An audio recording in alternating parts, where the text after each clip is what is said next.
when you're finished texting Shark, we will start the 2025 Boyle Sports Destination Cheltenham Preview. And introducing my panel, joining me, David Jennings, to preview all the action at the Cheltenham Festival, which is just around the corner. First of all, we've got some breaking news. We have got a transfer deadline day signing for Boyle Sports. It's their brand spanking new ambassador. It's Mr. Bryan Cooper. Give that a 7 out of 10 for a reaction. I expected less. Yeah. I was going to say, we really should have 3 Gold Cup winning jockeys on the same couch, because the man in the middle, I don't know what the stewards were looking at that day, to be honest with you, when you were cruelly denied by Lord Windermere. You mustn't be good at the debating, David, are you, in the stewards room, or what happened? But anyway, he was a brilliant jockey. He was an absolute legend. For how many years did you ride for? 23 or 4 years. But what he is now, he is the eyes, the ears, and the brains behind the one, the only Willie Mullins. So you're going to get all the insight into Clyde Sutton here tonight, including their unbelievably impressive bumper winner today, Game of Inches. It's Mr. David Casey. And I did say you had 2 Cheltenham Festival winning jockeys on the couch. We've also got 2017, was it, Pup? 2017? 17, yeah. Sizen John, one of a number of brilliant Cheltenham Festival winners. He rode, ladies and gentlemen, Mr. Robert Power. And a long-serving member of the Boyle Sports team at this stage. You're nearly due a testimonial, I'd say, Robbie, are you? I'd say you're right, yeah. Yeah, there's a bit of money in testimonials, you know that? I know that, yeah. Yeah, absolutely, you're thinking about it. And on the other couch, we've got 2 legends of the game for one reason or another. My partner in crime and up in the ante, one of the shrewdest people I know, has made a living out of punting, and there's not too many of us that can say they were able to do that. But not only is he a brilliant judge, he's an absolute gentleman, Mr. Jonny Dineen. Geez, John, you got the best reaction so far. Why do people love you so much? I have no idea. Yeah, me neither. And last, but by no means least, God, we've missed you these last couple of months, Shark. You're still smiling. You're still as bubbly as ever. You are the Boyle Sports stable sponsor, yeah? Boyle Sports, yeah? Mr. Shark Hanlon. Shark, how have you been? Oh, huh? How have you been? I don't know. You're good? When you're good, you're good. When you're good, you're good. I'm talking about it. We will come to Hewick and all things Cheltenham in a couple of minutes, but it's great to see you. Thank you very much. Yeah. Good to be here. Go easy on me tonight now. That's definitely not going to happen. Okay, thank you very much. Okay. Before we go on with the show, I've got a couple of very important offers for you from our sponsors, Boyle Sports. So if you are a Boyle Sports customer, which I'm sure plenty of you are, their Cheltenham offers are as follows. So they are non-run or no bet on all races from 9 a.m. on Thursday, the 20th of February, which I think is today, so they're non-run no bet. You can pick your places available at Boyle Sports. You can pick whatever place you want. That launched yesterday, so pick your places with Boyle Sports. There's the Destination Cheltenham Bank Builder. So this is a great initiative. So place a bet on qualifying races each day in the lead up to Cheltenham and earn up to 120 quid in free bets. You can't beat starting Cheltenham with a couple of free bets. And on Festival Week at Cheltenham, there is money back offer on every single race, which I think is all right. There's a price boost on all championship races as well, so maybe Robbie Power might want that for John Bomb potentially later on. And there's best odds guaranteed on all races as well. So there you go. So plenty of offers from Boyle Sports. So we're obviously here to preview all the races at Cheltenham. We're going to have a laugh. We're going to have a bit of crack. But there's only one way we can start, and that's to talk about the gentleman that was Michael O'Sullivan. Somebody we can be so proud to say was a part of our sport. He was an absolute gentleman, and I often think that, you know, when somebody says the nice things that they said about Michael O'Sullivan, it must make the family so proud. And his father, William, spoke so beautifully yesterday as well. Just an absolute tragedy, David. A gentleman, as I said. He was a big part of the Willie Mullins yard. Used to ride out there every day, or a couple of days anyway. It's just, life makes no sense sometimes. Yeah, it's obviously the tragic events of the last 2 weeks. Michael, as I say, I only got to know him the last couple of years when he started riding out for us. A nicer guy you couldn't have met. Top talent, and what struck me was all he ever wanted to do was learn and get better. Was always asking when he'd come in, did you watch me riding? Anything I can do better? What should I do? This and that. But a lovely fella. And I know tonight is in aid of the Irish Injured Jockeys, but it just shows the perils of the game that the lads are involved in and that. So, desperately sad. Very sad time for everybody obviously involved in the game and outside as well, and for the family. And we just hope that they find strength in the months to come, and hopefully things will get easier for them. Yeah, absolutely well said. And as David said, tonight is in aid of the Irish Injured Jockeys Fund. Michael Higgins doing some terrific work there, and we all know, guys, it is so important. But David said it better than any of us ever could, and I think we should give Michael O'Sullivan a round of applause.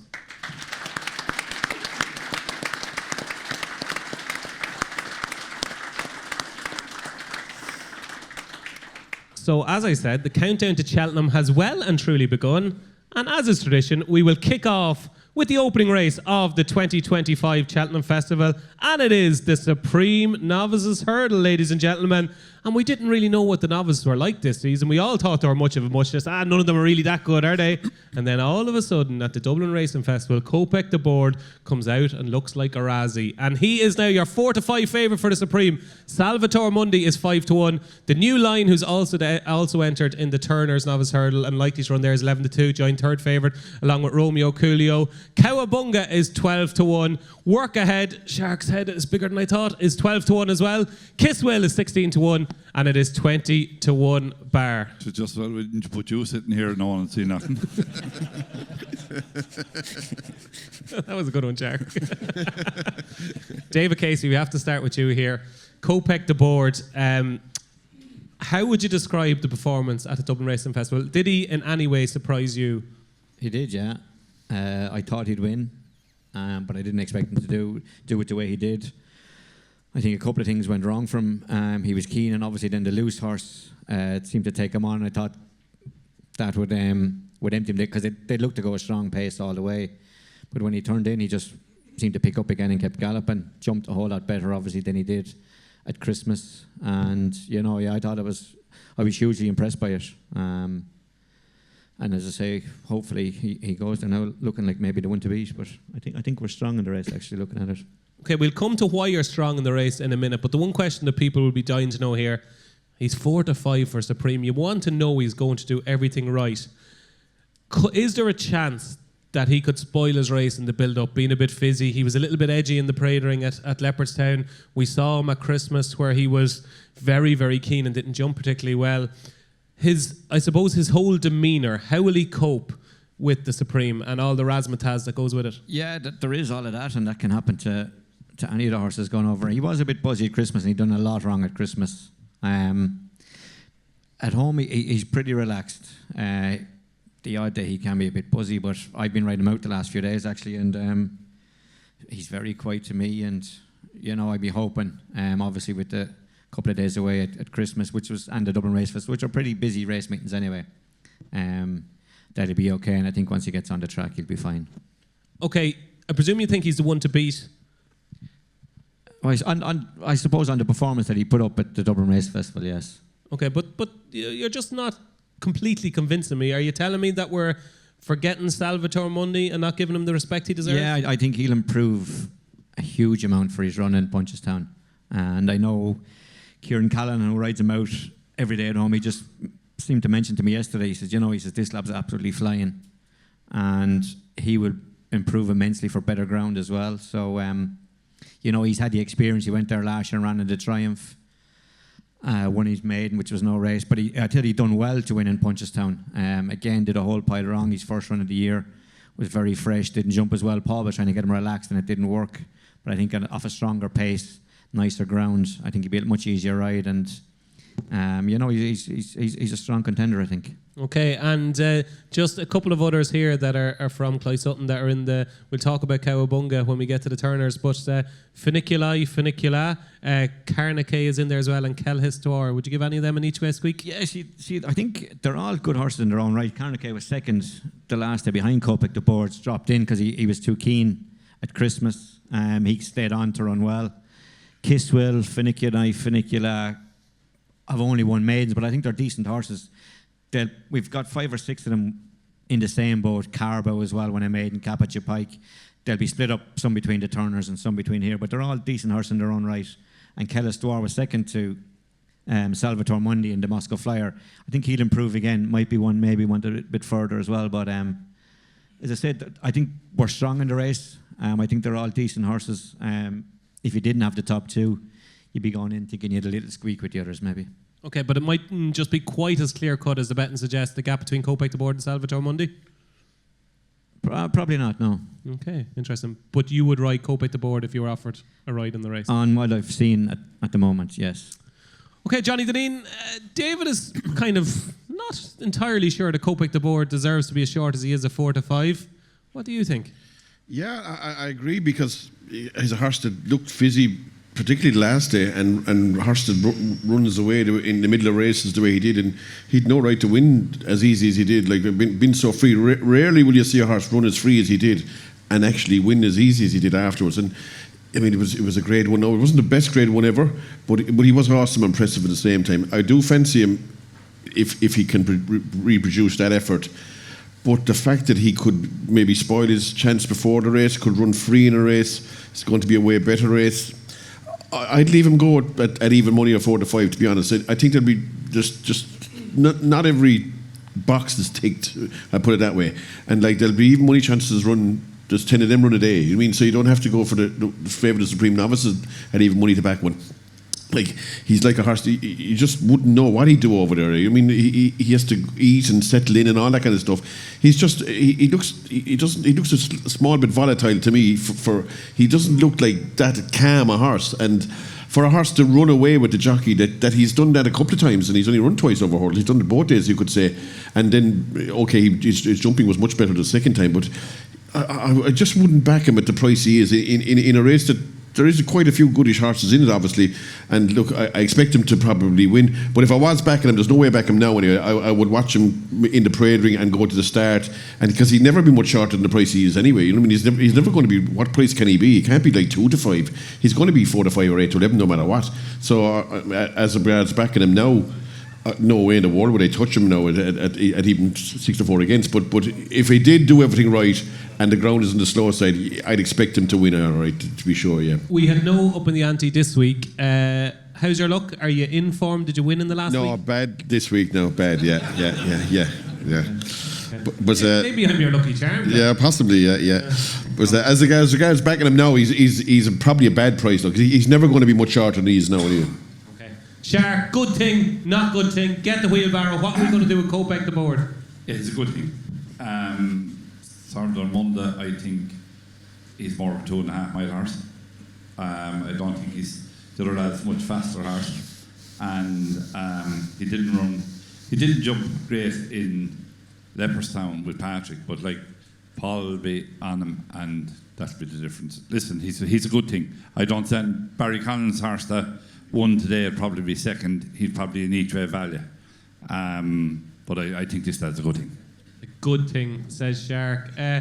Robbie, we were chatting in the car coming up, and we were saying Marine National was pretty impressive today, or not Marine National, should I say. William Money was extremely impressive today.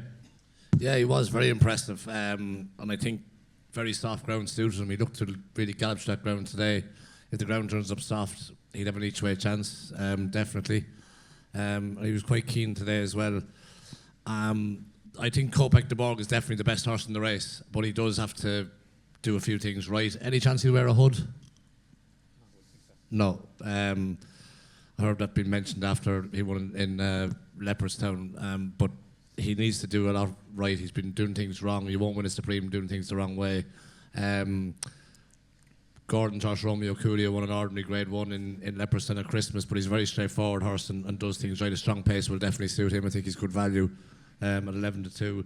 So you're assistant to Henry de Bromhead, who's got work ahead, who's unexposed, beat William Money out the gap in Leopardstown at Christmas. Is work ahead a little bit of value at 12 to 1? Oh, he's definitely a good value at 12 to 1 each way.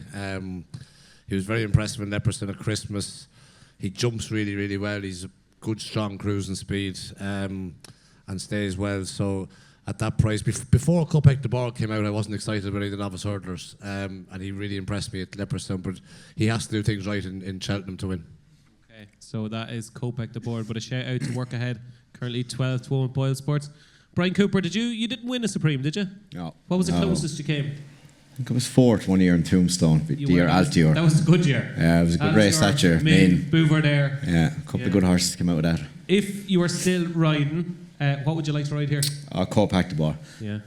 I just thought there was that bit of a wow factor about him. He still looked very immature in what he was doing throughout the race, but his natural abilities seems to be incredible. I can't see there being a massive field in this, despite the big entries. Willie'll probably have 3 to 4. Henry will have 2, and other than that, there might be 12 runners, which might suit him. You could see Paul maybe, I don't know. He could buck out and let him bowl and could get his own way in front. I can see Salvador Mundi running a lot better. I don't think Paul allowed him to jump in Punchestown. He was trying to teach him how to settle, and he got into the bottom of his hurdles. He'll step up. But I think if the preliminaries doesn't get ahead of Kopek du Bois, it's going to be another Vautour kind of job. I think there's just some wow factor there. Oh, lovely. We'd love to see that. So is it a clean sweep across the board? Shark, Kopek the board for you. Jonny, Kopek the board for you. Robbie Power, Kopek the board for you. He's the most likely winner, but I think Work Ahead each way is good value. It's just about Kopek the board for David Casey, who gives a shout out to Salvatore Mundi, and it's Kopek the board for Brian Cooper. So we're off to a flyer. The favourites won the Supreme. Happy days. Moving swiftly on to the Arkle. And we thought we were going to have the big match between Sergino and Magsborough, but unfortunately Sergino won't be at Cheltenham this year, and Magsborough is now your 4-7 favourite with Boyle Sports. Ballyburn, who's probably, I think, definitely going for the Brown Advisory, is 4-1. Low to Stud 4-1 as well. Only by Night, who the vibes from the camp suggest that I think she's definitely going to run here rather than the Mayor's Chase. 8-1 Only by Night. Django Boy is 8-1. 11-1 Touch Me Not. Gidley Park won't be running. He's injured, unfortunately. Firefox 14-1. Springwell Bay 20-1. Caldwell Potter 33-1. San Salvador 50-1. And it's 50-1 bar. Robbie Power, we'll kick off with you here on Magsborough. Gorgeous, fine specimen of a horse. How good is he? He looks very, very good. I was very impressed with him in Fairyhouse when he won his beginner's chase. Did go a bit left. Went to Leopardstown then, and I was a bit concerned about him going to Leopardstown. He's jumping, but he was much better in Leopardstown. Still made 1 or 2 mistakes. Now he's got the right man in his back to nurse him around in Mark Walsh, and I think that's all he has to do is nurse him around. If he nurses him around, he's in a different league to all these. Skeleton's horse is a good horse, but not in the same class as Magsborough. If we have, and looking through the crowd, we have a few big hitting punters in the crowd. If they're just going to back one of the first 2 odds-on shots, Kopek the board or Magsborough, which one should they back? Magsborough. Magsborough. Same question to you, David Casey. Yeah, I think this will win, yeah. Is this one of these races where we make up time, or can you elaborate any further on Magsborough?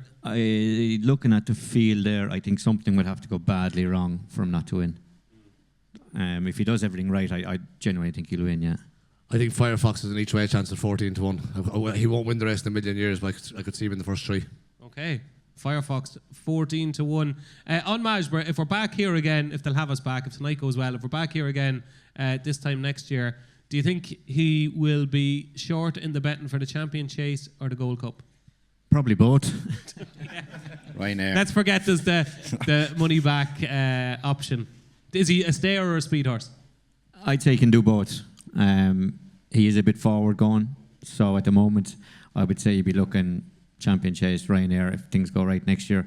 But ideally I think the more racing he gets, the more he'll relax and he would get a trip in time, yeah. Can you compare? Can we concentrate this year's Cheltenham Festival first before we go to 26? I won't ask my next question then. I was going to say, can you compare him to any horse that's kind of been in the air before? Not really, no. No, that's all right. Fair enough. Brian, Magsborough. Yeah, is this just a good thing? Yeah. Move on. Yeah, move on. Jonny Dineen, now this is your kind of price. 4-7. You can't get them short enough. Are you getting stuck in a 4-7? Yeah, I'd say it's Barry Fall. Yeah, Barry does something untoward and makes Horlicks of a fence that he should win. He's a completely different class of these horses. I'd nearly offended him to beat Sergino, not a mind to beat the rest of these anyway. I'd give him every chance of beating him anyway if it was a straight shootout. So there's nothing here that can beat him, bar himself. Okay, there we go. It's all very straightforward so far, all in agreement. And to complete the set, Shark Hanlon Magsborough 4-7. Yeah, sure, he should win. The only thing now that Johnny's after saying it kind of puts me back a small bit. You know, Really? At times he don't be well, Johnny, and you know, I was in Dubai with him, and he came up with a few statements in Dubai, and we were over in Dubai doing a Cheltenham Preview last year, and every one after another, they all got bet. So we just, you know, God help me. You know, if he takes the tablets, do you take the tablets today? I have the size of manholes. Listen, I think he wins. Dan Skelton's horse will be second to him, but I think this stud will win. Lovely. We've even got a forecast, so that's Majborough to beat Lotus Hood for Shark. It's all very straightforward. No disagreement so far. Kopek the board has won the Supreme, and Majborough is your Arkle Novices Chase winner. Now, there's a change to the schedule this year. The Champion Hurdle used to be the feature race, it used to be the fourth race, but this year the Mayor's Hurdle is before the Champion Hurdle, and this is going to be very interesting, the Mayor's Hurdle, because it's going to be very interesting to see what connections do with both Brighter Days Ahead and Lossiemouth. Both mares, both can run in the Mayor's Novice Hurdle, or Mayor's Hurdle, but both high up in the betting for the Champion Hurdle. So, David Casey, Lossiemouth, will she definitely, 100%, definitely, no doubt, rubber stamped run in the Champion Hurdle? Run in Cheltenham. Yeah. At the moment, I think that's the plan, yeah. As far as I know. That's the plan at the moment. That's what I'm told. Okay, all right, okay. Is there a chance that potentially if Brighter Days Ahead switch to the Champion Hurdle that Lossiemouth could potentially just tap the ball into the back of the net here? Sure, the fact that she's entered in the Mayor's Hurdle, there's always a chance, isn't there? But at the moment, I think the plan is that everybody wants to head this direction. Okay. Or mostly everybody. So, okay, yeah. And maybe would the person who might be veering otherwise be the man who's just spoken, no? I couldn't tell you now. I don't have a say, so. Oh, I think you do. We will see. Okay, so the Mayor's Hurdle, I think today changed a lot, I think, for a lot of people. Jade de Grugy, I thought, was very impressive at Punches 10. If Lossiemouth does go for the Champion Hurdle, as Willie Mullins has said she will, it's been a 2-year project for Lossiemouth. Is Jade de Grugy now the number one for Cloy Sutton in the Mayor's Hurdle? Oh, yeah, if Lossiemouth doesn't run, yes. But she ran very well last year. I can't understand why people were dismissing her anyway, you know. Today she only did what she had to do. If she couldn't have beat those, she had no chance. Yeah, we hadn't seen her in a long time, though. Yeah, sure. You saw her last week. We're down the yard. Yeah, I did, yeah. You know, so, she was obviously unlucky last year as well. Paul and Jack got caught looking at each other last year, and in 2 mile race, she does want 2.5, so this year will suit her better. And obviously, if the top two don't run, then I think she's very, very strong contender. Okay, so that 5-1 could look a big price potentially. Robbie Power, July Flower exploded onto the scene in Ireland anyway at Leopardstown over Christmas, 9-2. Ran a cracker in the French Champion Hurdle. What's your thoughts on July Flower? Yeah, she's a very good mare. She, as you say, she was second in the French Champion Hurdle and put up a very good performance in Leopardstown at Christmas. 2.5 round Cheltenham's made for. Would want to beat the knees in the ground. Would want it on the easy side anyway. So if it comes up on the easy side, strong gallop over 2.5. She won't be far away. She'll take plenty of beating. Where do you think Brighter Days Ahead and Lossiemouth will run? I think they'll both go to the Champion Hurdle. Okay, and if they do you think July Flower will take this? I think she's a big chance, yeah. Okay, brilliant. Brian Cooper, are you in agreement Brighter Days Ahead and Lossiemouth will go for the Champion Hurdle? Yeah, I was a lot better reading Michael O'Leary's mind than Willie's anyway, so I'd say Brighter Days Ahead will definitely go for the Champion Hurdle. I'd really? say. I think so. Gordon would love to win one, and as he said, it's his best chance, and I can't see why they won't. Lossiemouth, as David said it, enough on that. I thought Jade Grugy was impressive today from the back to the last of the line. She did what she had to do. The 2.5 will help her, but probably if the top two don't show up, it's not going to be the most exciting race maybe than other years, and Henry's mare was impressive in Leopardstown, but be interesting to see what's declared. Yeah, it certainly will.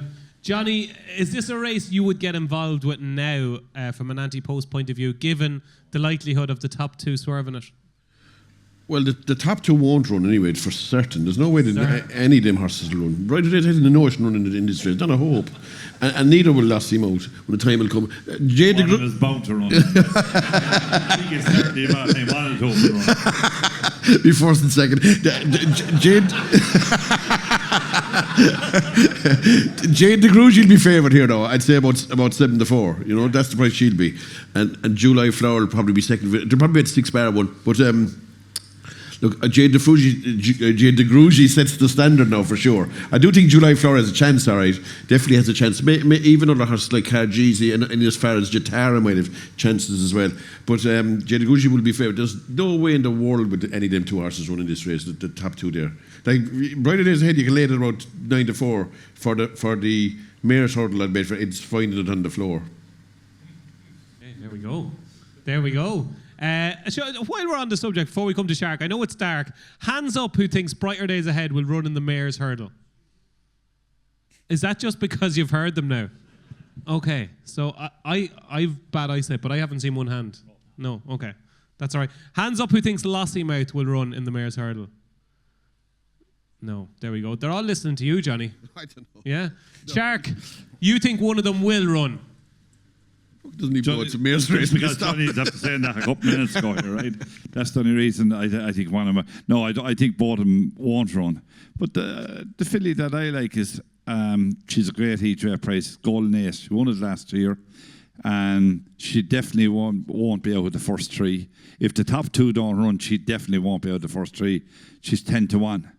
And I think she's great value each way at 10-1. Yeah, put up by Tom Siegel in the Race and Post as well for the mare's hurdle. She's running the champion hurdle. What tablets do you take? No, I don't. I think she's going to run here. She'll run here. She's won the champion hurdle. She'll run here. She doesn't stay. Yeah. Oh, right, okay. He said it the other day for the trainer, Scott. She's going for the champion hurdle. Oh, there we go. Any lad that has nothing to do, lads, they can watch telly every day. They can sit back there and watch telly. It's great, isn't it? Before we move on, David, Cargeezy was disappointing at Ascot. Are we completely forgetting about her? Will she stay? She's keen. I entered her in the county as well. I think marker 139. I think she might be the worst riding the county hurdle. Oh, there we go.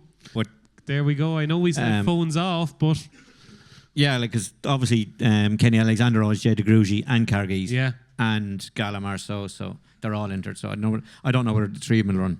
Okay, very the one interesting. race. Okay, there we go. So selection time, Shark. What wins the mare's hurdle?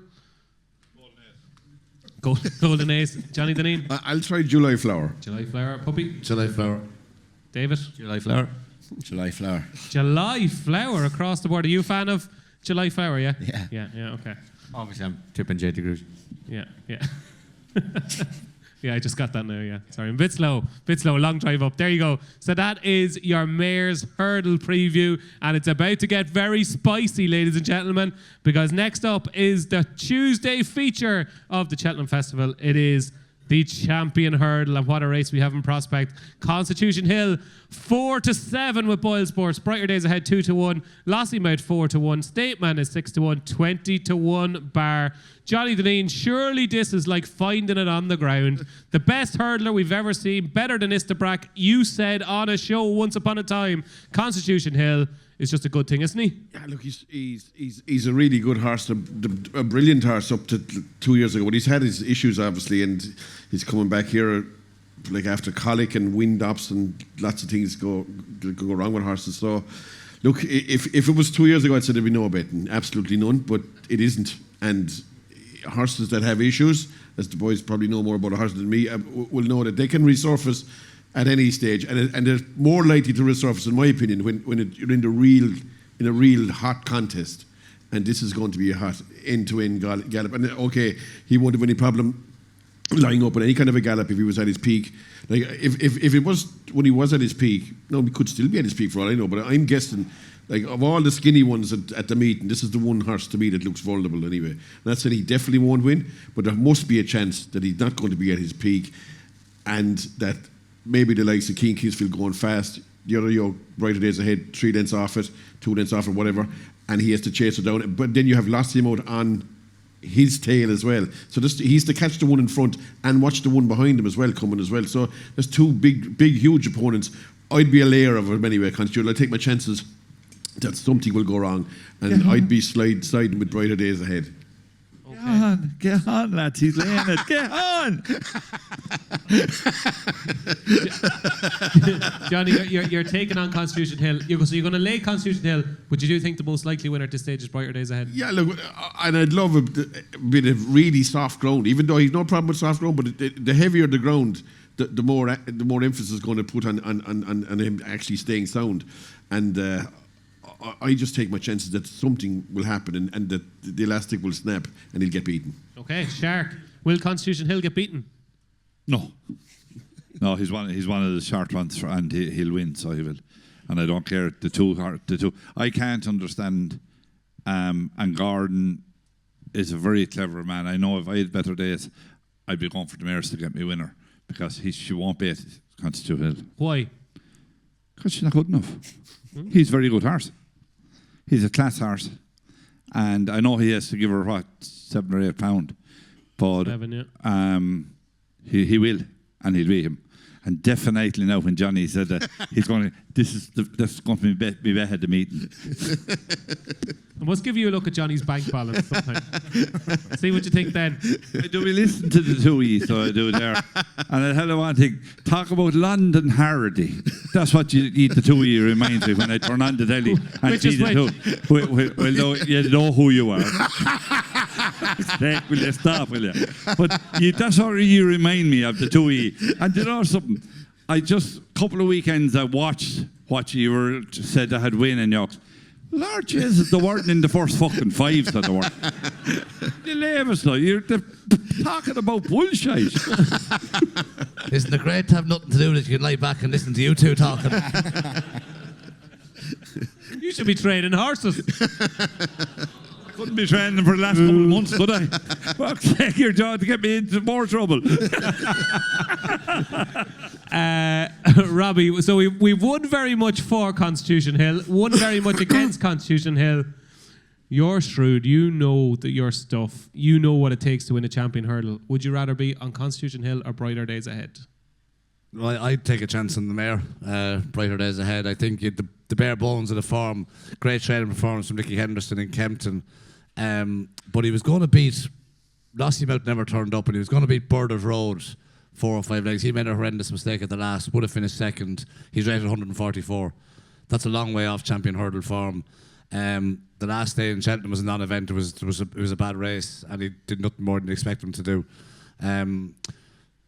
I think the mare getting the £7, I think she's a big chance of beating him. It was a huge performance in Leopardstown at Christmas, and if she can back that up, my worry about the champion hurdle is, will King of Kings be able to lead her for long enough? Because when she gets to the front, she won't do enough to maintain the gap, to keep herself going, to turn it into a stamina test. So yeah, I just don't know if King of Kings will lead her for long enough. Okay, interesting. Brighter Days Ahead for Robbie Power.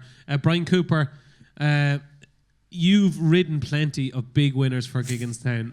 It would mean a lot to them to win a champion hurdle. Same for Gordon. You obviously had your best day on Doncaster in the Gold Cup. Do you think this will be a first champion hurdle for Gigginstown and Gordon? I don't know, to be honest. Yes, it was very, very good what she did in Leopardstown, but the ones behind her never took part at all. Like, Statement was never going. There was a similar performance of Apple's Jade, but Apple's Jade goes back and she gets turned over. It'd be very hard for her to go out that hard in a champion hurdle against good horses and sustain it. Obviously, Puppy said King Keithfield mightn't be able to keep her going long enough. I just think Lossiemouth isn't getting the credit she deserves for her Kempton run. She's only beaten 2.5 lengths by Constitution Hill. Willies, I've rode a lot for Willies, and they're not at peak at Christmas time. Obviously, it was going to be the more the season goes on, they get better, and I just thought she did a lot to get as close as she did, considering how flat out she was the whole way. We're going to actually have a look. We actually have videos, would you believe? It's like the good old days. We've got videos of some of the leading contenders. And just talk me through Constitution Hill here, Brian. So this is the Christmas hurdle. On a scale of 1 to 10, what would you rate the performance? Sure, it was the fact he came back and done it, like he after all the talk. So hope he's moving a bit quicker in a couple of weeks. Shark's head is in the way there at the minute, so I can't see a whole lot. He's just nothing I can do about Shark's head, but he's just have to jump into second last there. So, Puppy, you actually think Burdett Road probably might have been second here? I think definitely would have been second. What's the mistake Burdett Road makes in the yellow colours on the inside? Lossiemouth was struggling. Yeah. No. Like Nico's had to really shake him up now to go away and beat the mare. There's no way he was going to be sick. No. Tablets as him. He's still only beaten 8 lengths. He's 144 rated. So, Brian, this is the performance that you were talking about, Brighton Yeah, ahead. like it wa- And you're right, you compared it to Apple's Jade. It's a similar type of... Yeah, vibe like they to went it. out and just went exceptionally hard, but like it's like Statement never ever was going, and like Winter Fog passed them out. So like it's to me it was a phenomenal performance, and it'll take a very big performance to do that in Cheltenham. It won't be as easy to do as it is around there. Like you can do that around Leopardstown. It'll be very hard to do that in Cheltenham, and if she does it, she'd be probably one of the best mares we've ever seen if she's able to do that, I think. So do you think Constitution Hill will probably... No, I think Lassie Mount will run. Do you? But if she runs, I do think she'll run a big race. Like they've been talking her up as a champion hurdle horse, and if she runs and if she's declared and she's lining up, she's doing everything right at home. And I think Paul will ride her if she runs. Okay, interesting. David Casey, I'm going to ask you a sticky question now. What will Paul Townend ride in the champion hurdle? If it was today, Yeah, I'd say he'd ride Statement. you don't, do you? I'd say if it was today, I think Okay. Doing a bit of work. I think that's what he'd ride, yeah. Okay. Well, he rode him the last, and there's no reason at the moment for him to change, I would have said. So there was a theory from people in the know in Leopardstown who said Statement was absolutely exhausted after the race the last day. Is there any truth in that? No, none. None. He's fine. I've been riding him out the last 3 weeks. He's A1. So he is, and I've written about this time and time again, he is undervalued, underappreciated, underestimated all the time. He's a champion hurdle winner. He won last year's race. He's won umpteen grade ones. Can he win back-to-back champion hurdle, Statement? Yes, he can. I think he didn't get a credit for winning last year. People said he didn't beat Irish Point far enough, but he's actually on the bridle going to the last ball, and he doesn't do a lot in front. But on all known form, I think the percentage call for me is Constitution Hill. I think he was good in Kempton. I thought he was better again. It was a weaker race the last day. I thought he improved hugely from Kempton. He improved, like you saw, the bit of work before the fight in fifth, so he's obviously improving away through the season, and I think he'd probably be the percentage call for me. Talk to me about Lassie, mate. How is she since her fall? A1, yeah. People ringing me the other day saying they heard she was on 2 legs. She was riding out 2 days later. There's not a bother on her. She's A1. Okay. And if you were still riding and you were number one jockey in Clyde Sutton, would you ride Statement or Lassie, mate? Probably Statement. Wow. Okay. Interesting. Okay. So it is decision time. Champion hurdle. Shark, your Constitution Hill.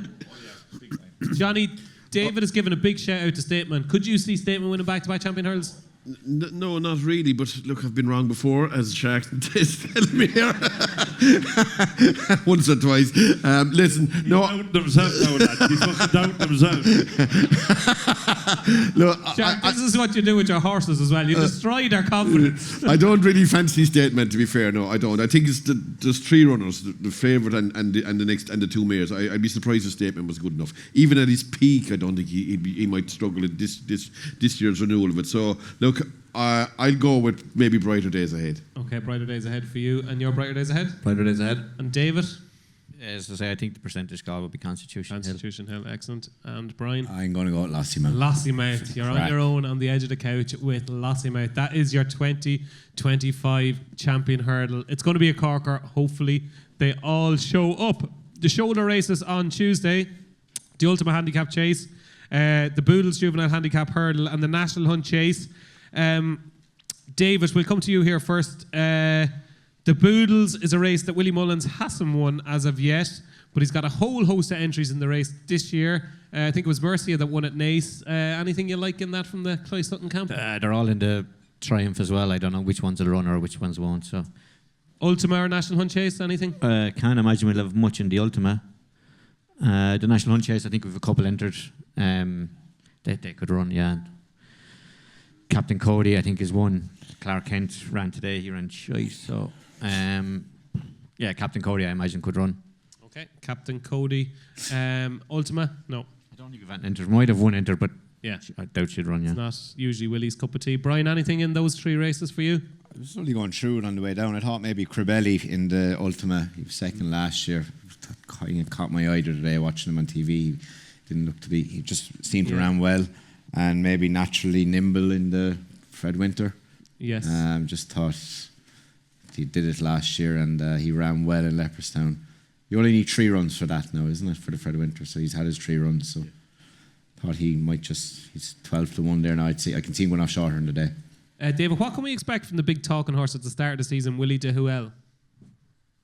I thought he ran better the last day. Yeah.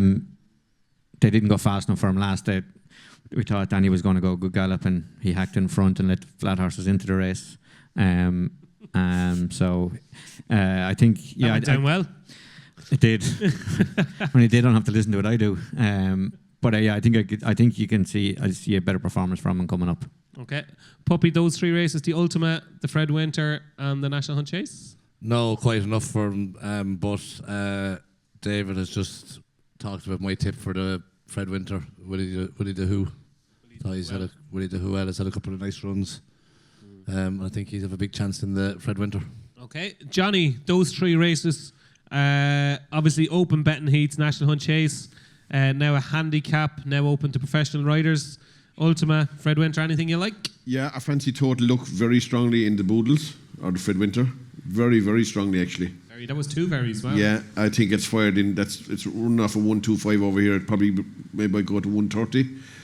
I'd say that's a lot in hand of 130. Have you backed it yet? I have. Wow. And I finished back in it either. I actually think it'll be favoured when the time comes with Cromwell's record. Cromwell, yeah. I fancy the changing man in the Ultimate, and I fancy that strongly too. Yeah, won the Reynoldstown. You only got £2 for winning the Reynoldstown, which like 124 and 64 lengths. They won, like, you beat the third horse 88 lengths. Yeah. Like, Jesus, £2 doesn't look a lot to me. And he was a horse with loads of experience for a novice at the same time. Kind of like a horse. I like novices in that race. That's the changing man in the Ultimate won the Reynoldstown Chase. And I'd say whatever beats now is the hour. Depending on what rating he gets, will win the He's short though, isn't he? Yeah, he is. Well, he got £10 for Navan, which is a disaster. Only for that he would have been a bet now for sure. But he could be off 140 now, which is probably just about find him, you know. Okay, so you're giving Gavin Cromwell a double on the opening day with Total Luck, and now is the hour. Shark, I know you were up late last night till about 4 o'clock studying these 3 races on Tuesday. What have you cooked up for us?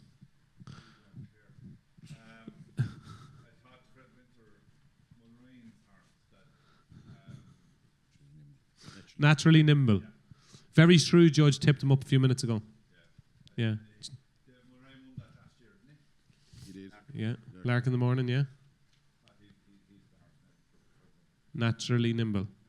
Okay. I'll give a shout out to Wendrock in the Fred Winter, the Boodles. Gordon actually has only 3 entries. He's the most successful trainer in the history of the race. Only 3 entries, only 1 horse shorter than 66 to 1. I thought Wendrock ran a lot better than where he finished in the Grade 1 at the Dublin Racing Festival. So there you go. That is Tuesday. So before we move on to Wednesday, the best bet, if the people here are only to have 1 bet on Tuesday at Cheltenham, Brian Cooper, what is the best bet on the opening day of all the races we've spoken about? The ball. Kopek the board in the opener, getting us off to a flyer. David Casey. Magsborough. By 2. Total Look. Total Look. Sharky boy. Masborough, I suppose. Who? I think Masborough. Masborough. I think that Willie will win the first 2 and Constitute the Hill, the 3 will win. Would you do a little treble on those 3 now? I will, yeah. You will? Yeah. You get the cash out of Cheltenham. It's some shit quiz, yeah. Yeah, okay. There we go. So that was Tuesday of the Cheltenham Festival. That's the lads' best bets. There's a lot of shorties on Tuesday. It does get more open, so it does, folks. So let's kick off on Wednesday with the Turners Novices Hurdle. And the Turners this year could be an absolute corker. Final Demand is your 15k favourite with Boyle Sports. Kopek the board, who's going to run the Supreme, is 2 to 1. The new line 11 to 4. Kawaboomga is 5 to 1. The Yellow Clay 6 to 1. Then you're into Romeo Coolio, who won't run here. James's Gate 10 to 1. Potter's Charm 12 to 1 and 12 to 1 Bar. Puppy, we'll start with you. Final Demand just did everything right at the Dublin Racing Festival. What's your thoughts on him? Yeah, he's a very nice horse, very likeable, jumps, gallops. I think coming back to 2.5 or 2.5, whatever it is, will suit him. Seems to have a very good cruising speed. The new line was very, very impressive when he won the Chalo in Newbury, but I don't know how strong that race was. Second horse rate 126. It doesn't look like a strong race. I think Final Demand is more solid in the first race on day 2 than Kopek de Borg is in the first race on day 1. Oh wow, really? And he's a much bigger price. Yeah. Yeah, okay. 15-8 Final Demand. He's going to make a smashing chaser. David, Final Demand, Cowabunga, 15-8 and 5-1. Do you think there's that much between them? Hard to know. There'd be two different horses at home. Your man is very, very relaxed. Final Demand does it all very easy, and I thought he was hugely impressive in Leopardstown. I think he's a good horse, and I would have said eventually more a Gold Cup horse. If we were to put the gun to my head in a couple of years' time, I think he's a very good horse. But I do like Cowabunga. He's a fair horse, crying out for the step up and trip. I think 2.5 will improve him hugely. He stays really well. So again, yeah, I think we're strong in the race. But obviously the new line, I think he's a good horse, and JP owns both of them. I don't know whether he'll want to split them up or let them go or whatever. But yeah, I think again it's a race we're strong in. But the Yellow Clay was impressive, I thought. But I thought he was indifferent the time before in Avon. He was good the last day. So I'm just not 100% certain about him. Potter's Charm, I think after getting beat the last day, is probably just not for me. But at the prices, I think Final Demand will take a bit of beating, but you'd be back in Cowabunga each way at that price, wouldn't you, I suppose? Okay, yeah, you can't see him out of the tree. Hard to see it, I think, looking at it, yeah. That will be good news for you, Jonny Dineen, because I know you're a huge Cowabunga fan. Yeah, he's a good chance. He's a very good chance. It's there's 3 runners in the front 3, the two Irish horses and the English one. Look, Cowabunga's form is going to get a litmus test on Tuesday from Kopek de Borg. So if the first race happened to be possession and the Supreme, you wouldn't be shocked if Cowabunga goes off favourite in this race. Like, he'll definitely be inside the new line anyway, that's for certain. Final Demand won very easy at Leopardstown. It wasn't a brilliant race now by any stretch of the imagination, but there's no doubt he's a good horse because it was only like second run in public. The new line's form, as Robert said, you could definitely pick holes in his form, but he has looked visually very impressive. Saying that, he's never got down and dirty in a race, which is surely going to have to get down and dirty in a race like this to win anyway, you know. So like he's real cruise. He's kind of a sexy horse, isn't he? The new line. So look, whether he'll have the guts for these other 2 horses, I don't know. My feeling at the minute is Cowabunga, but like if you do fancy Cowabunga, you have to see Kopek de Borg winning, I think, anyway, really, to bolster confidence, I think. Like if Kopek de Borg, like, to me, Kopek de Borg's form is rock solid with the likes of Cowabunga, and Cowabunga's form is rock solid with the likes of William Money. To me, that's the best novice hurdle form of any novice. That line of form. It's a bit like Ballybourne and Sladesdale last year. They won they had form against each other, and they won the 2 novice races. I could see the similar thing happening here. But if you did fancy Cowabunga and you're on it, you'll want to see Kopek de Borg winning by as far as possible. Okay. There we go. Cowabunga currently 5-1 with Boyle Sports. Form was franked today by William Money at Punchestown. Shark, Final Demand, Cowabunga, the new line. Are you going to give a shout out to maybe Potter's Charm or 6 Mile Bridge or something? No, I think the Final Demand, the new line looks very good. JP gave a few quid for him. I think he gave $1 million or something for him. And he don't usually give away that kind of money for the crack. He wouldn't have it either. The poor old devil. Yeah. But Final Demand, I thought Final Demand, the 2 runs, he's been very good in both his runs, and he's the one they are going to have to beat, and I wouldn't go away from. Okay, currently, 13-8 Final Demand. Bryan, your thoughts? Final Demand wins. I think he's going to win and win well.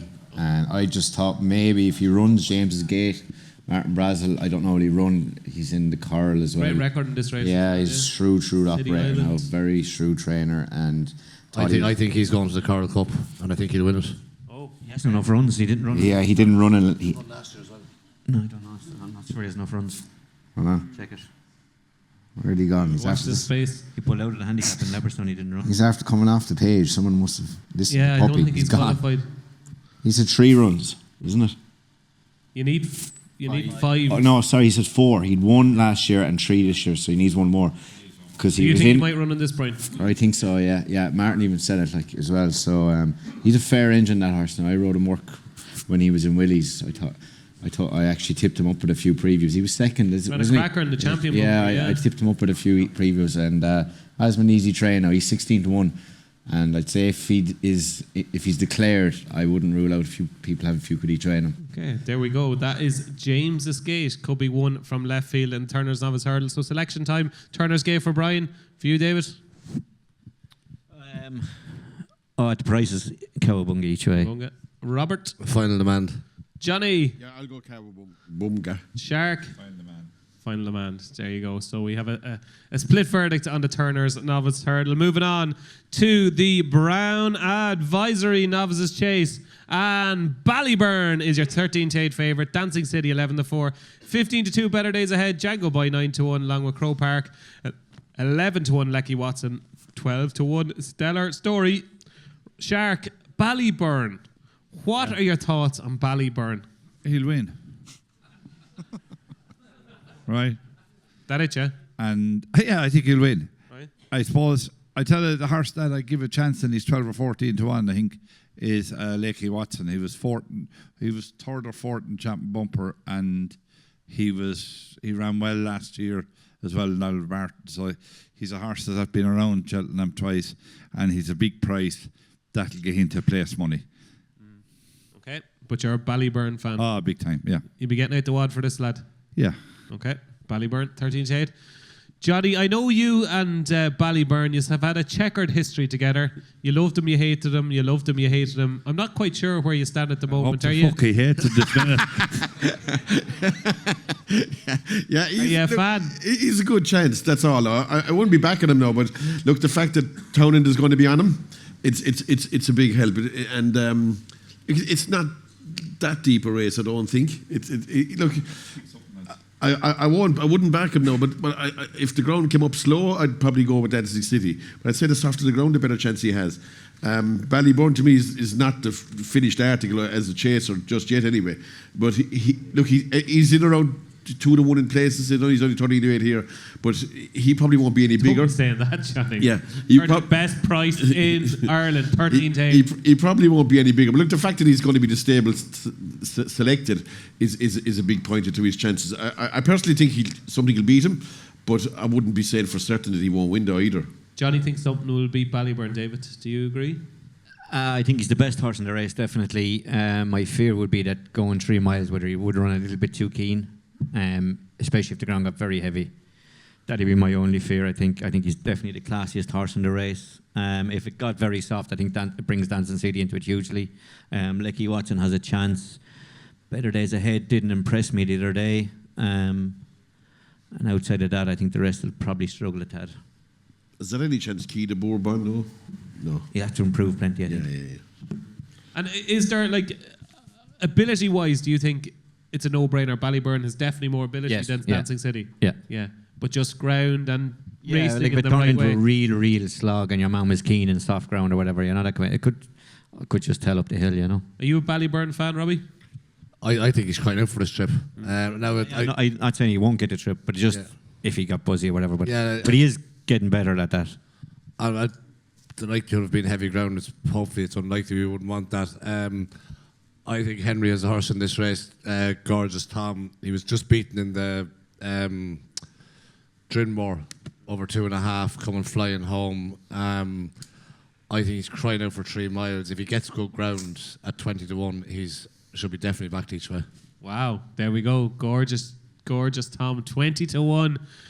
Good ground is important. He wants decent ground. He was another stride. He was in front of the Drinmore. Yeah, he won the Drinmore. Crow Park won the Drinmore, and he's 9-1. Yeah. Bryan, Ballyburn has divided opinion on the panel. Where do you stand? Yeah, I just think he might do too much. It's a tough race. It's a grueler. He'll need to settle for the first 1.5, 2 mile, and if he doesn't, he won't get up the hill. I think that's City. The more races suited him better. He looks a real stamina type of horse. I was surprised. I actually thought Crow Park had a chance, and he's not getting the recognition he deserves. He's won 2 Grade 1s this year. He's only 2.5 lengths behind Ballyburn over 2.5 around Leopardstown. But Gordon said he might go to Aintree. I read in the racing poster today. So I don't know. At the prices, I give Crow Park a chance at 10-1. I think he'll stay all day, and out of Willie's, I'd back Dancing City over Ballyburn. Okay. Okay, interesting. Yeah, I suppose Gordon has better days ahead and Stellar Story in here as well. So it'll be interesting to see what happens with Crow Park. So Shark, you're Ballyburn. Jonny, you're Dancing City. Robbie Power is with Gorgeous Tom at 20-1. If the ground is good. David, you're with Ballyburn. And Bryan is with Crow Park if he runs at 9-1. That is the Brown Advisory Novices Chase. And the next race we're going to preview is the Glenfarclas Cross Country Chase, which has been moved up the roster on Wednesday. And Stumptown is now your 2-1 favourite following the sad news that Delta Work is no longer with us, unfortunately. Died this morning from a bout of colic. Galvin is 6-1, 7-1 Vanillier. Mr. Coffee is 8-1. ICO Matherick is 12-1. Late Now Pass 12-1. 14-1 Bar. Jonny, Stumptown, cheeky winner at the December meeting. Will he win this? I tell you, it's the race I haven't really looked at that intently. He's obviously got up. He's going to carry top weight here, isn't he? With no claim.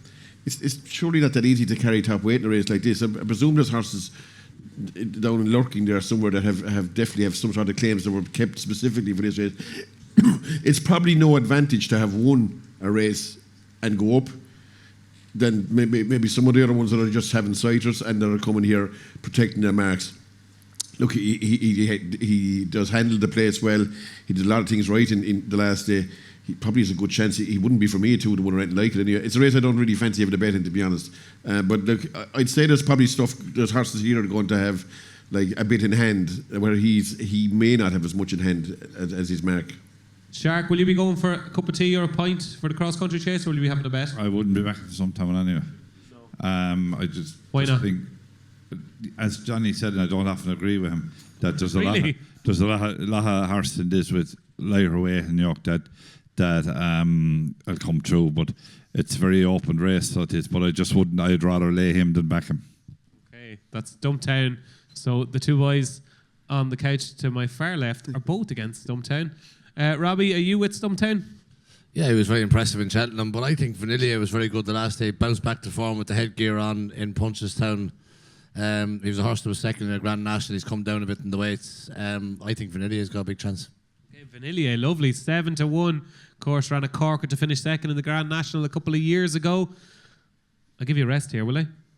Give you a rest? Yeah, okay, we'll give you a rest. Will he run many in this, will he? I think we've 6 in it. I think Uncle Junior actually runs at the age of 37.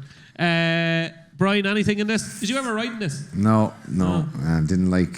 I probably ditches and walls. No. I actually Jignestown had a yoke. The normal fences. I struggled with ditches. fucking hell. I actually didn't even. I missed a winner one year. Russell Road. What was his name? Rivage d'Or. Oh, you revised. I didn't even ride it. I had the job that time. I didn't bother riding it. The old book wrote a story after that, didn't it? But no, I don't know. I'm not. It's not. I haven't really looked really. I thought Stumptown would have been better off winning 2 or 3 lengths than the way he did. He mightn't have got as much of a crucifying. Owned by great lads are actually from Kerry, but no, maybe the French horse David Cotton's. He's been running well over there in France. But I see, old man. yeah, it'd be until the weights come out, you'll probably get a better reading then. Okay, that is the Glenfarclas Cross Country Chase. But now we're going to spice it up a notch because it is the Champion Chase, ladies and gentlemen. And John Bon is your 4-5 favourite.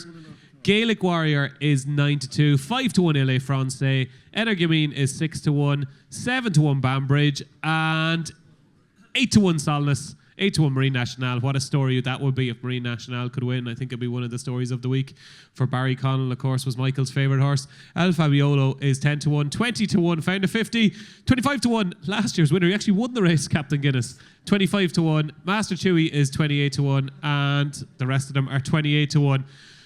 Before we watch the video of the contenders, Robbie Power, how important is it for a horse's legacy to have won at the Cheltenham Festival? So John Bon, one of the greats, one of the best horses of the last decade, has never won at the Cheltenham Festival. How important is it for a horse, for his legacy, to have won at Cheltenham? For his legacy, he has to win in Cheltenham.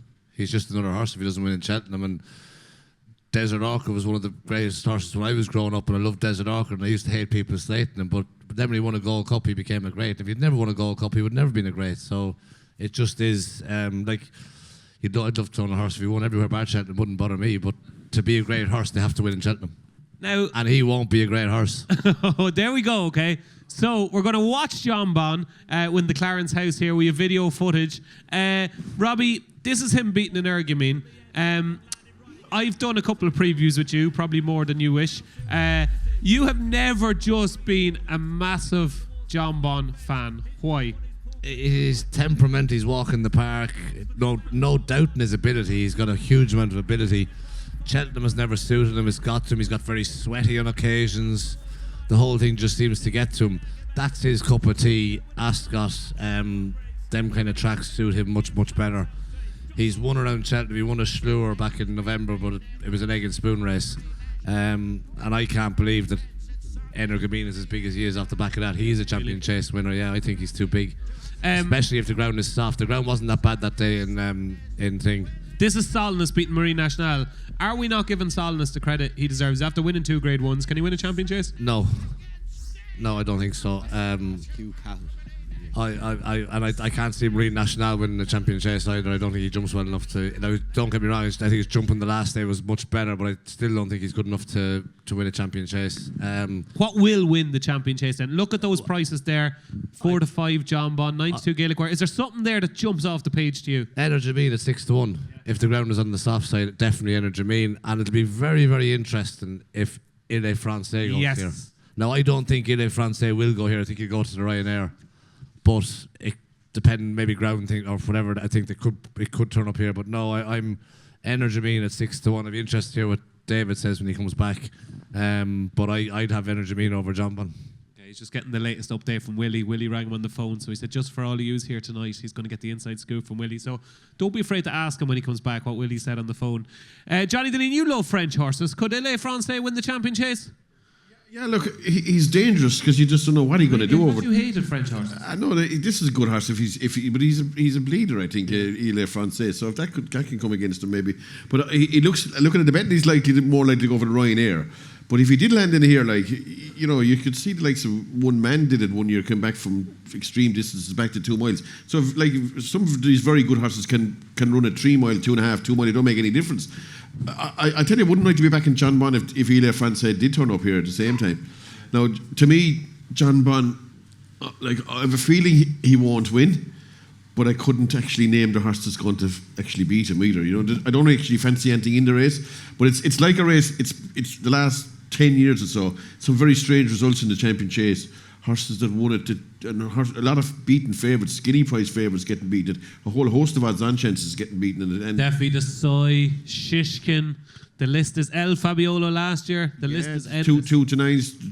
Duvan was beaten 1 2 to 7 one year. Remember 2 to 9 last year. Defi Desoy 2 to 5. That's a horrific record. For a race for the championships, where one time the favourite nearly always won it. Doesn't seem to be happening that way anymore. And for that reason, even though he's a clear standout and ability-wise, John Bon, and the opposition looked tame to me. There's no horse there. Like, if he didn't run, I wouldn't dream of having a bet in the race anyway. But Ile Francais is dangerous if he does run, but I suspect he won't run. But even if he didn't run, I still wouldn't back John Bon for some reason. Okay. David, I know you had to rush out to take a phone call there. I just told him it was Willie on the phone, and was he saying, I know, yeah. Was he saying, well, don't tell them about Cargeesy and the county hurdle? What are your thoughts on the chat? Are there any breaking news for you, no? No. Just seeing how you were? Yeah. All going well? Checking up on me, yeah. Yeah, okay. Don't drink too much. Yeah, don't tell too many lies. Yeah. We like lies, don't worry about that. Okay, so while you were gone, Robbie made the point that Energamine he thought was overpriced at 6 to 1. Is that the case? And what on earth can we expect from Gaelic Warrior? Because he is turning into an awful enigma altogether. I think Energamine, if the ground came up soft, good and soft, I think he brings him back into the mix. And I saw him this morning. He caught my eye this morning for some reason. He's in great order. Gaelic Warrior, I don't know. We were absolutely, completely disappointed with him. Obviously, the last day we thought he'd improve hugely from Christmas, and thought he'd take a lot of beating the last day, but ran no race. And I think it's hard at the moment on the back of that to face into him. How has he been since? He seems fine.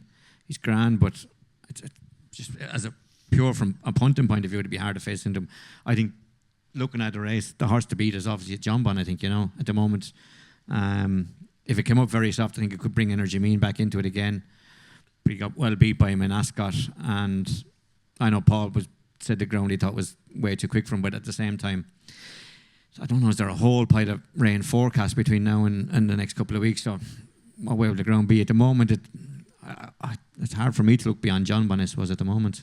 I thought Johnny's brilliant at analogies, as you will know, but I thought his analogy of Gaelic Warrior in the race at the Dublin Chase at the Dublin Racing Festival was brilliant. He said it was like Paul Tennant was trying to get a gammy car home, so that the car was kind of chucking and he was just trying to get the car home safely no matter where he finished. Yeah, it looked that way, didn't it? Said he wasn't going. I thought halfway down the back, I thought he was going to pull up, and I think Paul thought the same, and then he just kept hanging on, and then he did stay on, obviously, which was the only positive really to take out of the race. That was the only positive. But he did run worse than that, I would say. Definitely worse than that at the Dublin Racing Festival last year, and produced one of the performances of the whole Cheltenham Festival when he won the Arkle.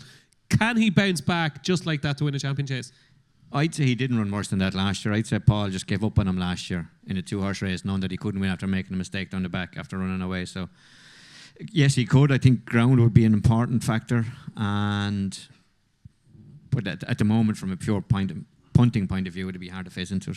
And my final question on Gaelic Warrior, because he kind of intrigues me, is how can a horse like Gaelic Warrior, who was so keen, so enthusiastic, wanted to get on with things, how has he kind of almost turned the other way? And at Leopardstown, it looked like he couldn't even go the pace. Has he almost calmed down a lot as he gets older? What's the story? No, I think he just didn't turn up in Leopardstown for whatever reason, you know. It was the same at Christmas almost. He just didn't look the horse we saw Christmas last was year. his first run of the year. I think he just probably needed it a bit in Christmas. That's why I thought he'd improve loads, and I thought he'd take all the beating in Leopardstown the last day, and he didn't. So, I just think for whatever reason he just didn't turn up. Okay, there we go. So you're with an argument over Gaelic Warrior, but you think John Bonn will be hard to beat? Yes. Yeah. Okay. I'm going to ask you the same question again before you go. Who do you think Paul will ride? Yeah, that one I don't know now. Oh, Well, I don't know, actually, Champion yeah. hurdle is more straightforward than this. Okay. I'd say, An Energy I'm going to say depending probably on an ground. Energy. I suppose he's the stronger form at the moment, isn't it? It looks, yeah, depending on the ground maybe, yeah, but. Okay. Bryan, anything you like in the champion chase? I'd love France to run. I think it would be a very good race to watch. He's going to go, he'll go hard and he'll jump. And I think if he performed the way he did in Kempton and be good enough to beat these, I wouldn't back John Bonn. I know he fell, and maybe it was the fall he needed the last day in Leopardstown. El Fabiolo, they said he wasn't sparking earlier in the year, but he was a short price favourite for this last year until he made a mistake, and maybe that fall. I wouldn't be guaranteeing that he'd run. Yeah, okay. They might want to wait for entry. He's fine. He's entered tomorrow. Is it Sunday? Yeah, he'll either run Sunday or he'll ride in Navan next week in the Webster Cup, one of the 2 days. Okay. Which to me would say it's probably a little bit close to Cheltenham, which means he might not run Cheltenham and go to entry. That's that question answered then. There you go. If we get rain, I do think LA France will run if he came up soft, and I think it could be a savage performance. And then going to Willie's other two, Energy Mean, Gaelic Warrior. I thought Gaelic Warrior got an incredible ride to win the Arkle last year, and that's what won the race for him. And I fancy him over Energy Mean over Gaelic Warrior. Okay, so a lot of love for Energy Mean on the panel. Selection time, Shark. Were you with or against John Bonn? I'm with John Bonn because I think the rest of him, he's different class than these. LA France, he's a burster. He's after bursting twice. I couldn't see him coming. And for people that mightn't understand the terminology, when a horse bursts a blood vessel, can they bounce back and produce a top performance afterwards? They can on a level track, but Cheltenham is far from level. He was brilliant in Kempton on a track that's flat to the back of your hand, and I just think that around Cheltenham, if I had a horse that was bursting anyway, I wouldn't bring him Cheltenham. Because Cheltenham is up and down. They have a stiff finish. I just think that he could cruise to the last bend and burst halfway up the hill. John Bonn is very straightforward. He never wins by more far than what he does. He just does enough every day. He wins, and I just think he's different class. Why has he never won at Cheltenham before at the festival? There's always first time, isn't it? Well, sometimes it's not. I know, yeah, but I fancy he's probably just been taking on better horses than taking on these now. Okay. Right? Like Gary Warrior looks, he looks to be at the moment. I mean, you couldn't put your hand on him, and you're going back down along then Marine Barry's horse. But listen, I think this horse is different class. Okay. So Shark is with John Bon. Johnny's against John Bon. Puppy, your selection? Energumene. David? A moment ago, John Bon. John Bon. Brian on the ground. LA France. LA France for Bryan France. In the Champion Chase. And the final race we're going to preview on Wednesday is the Weatherby's Champion Bumper. And for any of you that didn't, you might be on your way here today like I was. And when I got here, I said, Game of Inches is favourite for the Champion Bumper. What's going on there? Well, he absolutely bolted up at Punchestown today, and he's a 7-2 favourite. Boyle Sports for the Champion Bumper. Also trained by Willie Mullins is Copacabana, who's 9-2.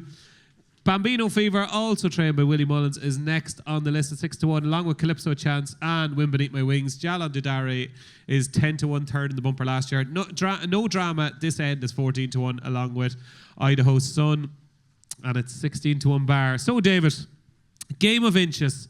I only watched it when I was getting a bite to eat there beforehand and having a drink. And in the 30 seconds I watched the closing stages, I turned around to Johnny Dineen and I said, wow. Yeah, he was good. We'd hoped he'd do it. He was working well. Not sure how strong the race was. The second horse had a very good run in the maiden herd at Leopardstown. Not sure outside of that whether it was strong, but all he could do was win. He was one we were keen to get out, to get him qualified for the race. Obviously, the race was cancelled on Sunday. It's 4 days later. It is quite tight turnaround for a horse. Big raw horse having his first run. It's only 3 weeks. So we'll see how he comes out of it. But he was specifically one that we wanted to run, obviously, to get him, see could we get him qualified. And if we had this preview 2 weeks ago, we'd say, geez, Willie is nothing for the bumper. Now you've got Game of Inches and Copacabana. How good is Copacabana? Very good. A different type of horse. As in huge, big horse, but very, very laid back. Wouldn't show you a whole lot at home. Would show you very little, actually. But when you grab hold of him, there's always something there. Whereas the other fellow would do it for you easily. And again, was very mightily impressive. I think, listening to people that tell me it was a stronger race in Navan, that there was plenty of horses fancied, I don't know. But you couldn't be but impressed with him. I thought were two very good performances. I'd say both days the ground was pretty soft. Whether that might come into play, they are both big, nearly 17 hands horses, so both might want plenty of cut in the ground. But obviously, you'd be very happy with what both did on the day. Which do you prefer?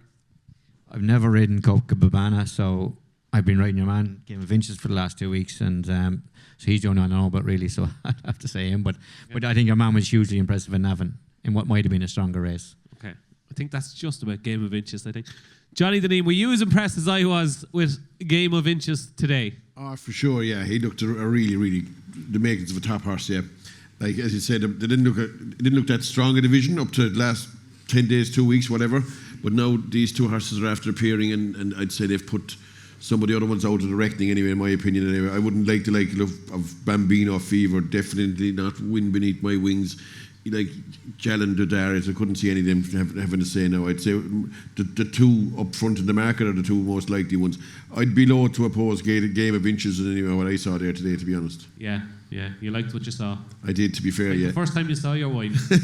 But 4-1 looks fair. I think he's 7-2 or whatever price he is. I'd say it'd be 2-1 chance. Wow. There we go. He thinks he could go off 2-1 on the day. Game of Inches. Be interesting to see which one Patrick rides. Yeah, I would say he'll ride Game of Inches. Yeah, I don't know, actually. No, I know he was in love with Copacabana after. I didn't speak to him today, obviously, after the race, so that'll tell a lot, won't it? I'll tell you what, I'll have a coffee with you. I'll go for... You have to buy me a coffee if he rides Game of Inches, right? Right, okay. Yeah, and I'll buy you a coffee, or something stronger if you want. I don't like coffee. Okay, I'll buy you a pint if Copacabana... I don't like pints. Oh, you do? Don't. Copacabana, 9-2, and Game of Inches is 7-2. Shark, did you get to watch the bumper today at Punchestown? I did, and looked a fine big horse it is, but the ground today in Punchestown now won't be like the ground in Cheltenham. It's more than likely the ground in Cheltenham. We don't know, but if it's good, And if to soft, I'd say he looks a real big galloping horse. Cocabana is the horse that won Navan, isn't it? Yeah. He looks. I think he's the best of Willies. Sure, Willie will probably run 8 or 10 in it. Will he? I'd say we didn't have 8 or 10 up to 10 Oh no, days well, ago. I'd say after. I'd say we might have 5 maybe. 5 or 6. Yeah. Well, I'd say Cocabana is, for me, a bit the horse to pick out of it because I just think today's horse, he's a lovely big horse and a big chaser down the road, but on good ground he just mightn't be as active as what he was today. There's one horse in England. I think if Paul Nicholls is going to have a horse that'll run well, is a horse No Dreams Stand.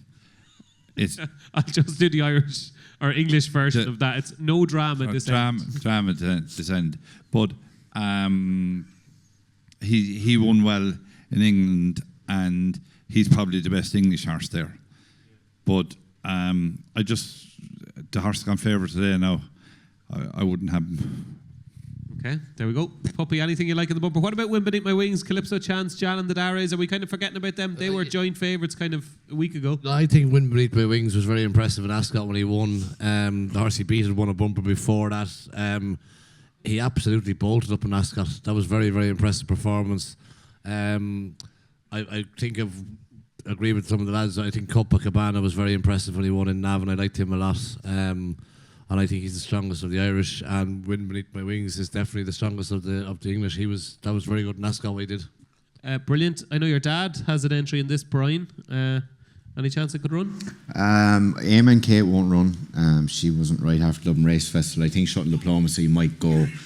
He won 2 bumpers last year. He's been off since, but there's nothing else for him. Where he gives a double penalty away. That's Shuttle Diplomacy. Is he a good horse? Yeah, he's a nice horse. He might look. He's a big ass. The owners want to go, so he might take his chance. I thought Bambino Fever was still very impressive in Leopardstown on very heavy ground, and if it did come up soft, she's getting a lot of weight, and maybe Jodie Townend might ride her again, and she's a habit of getting the right one the odd time.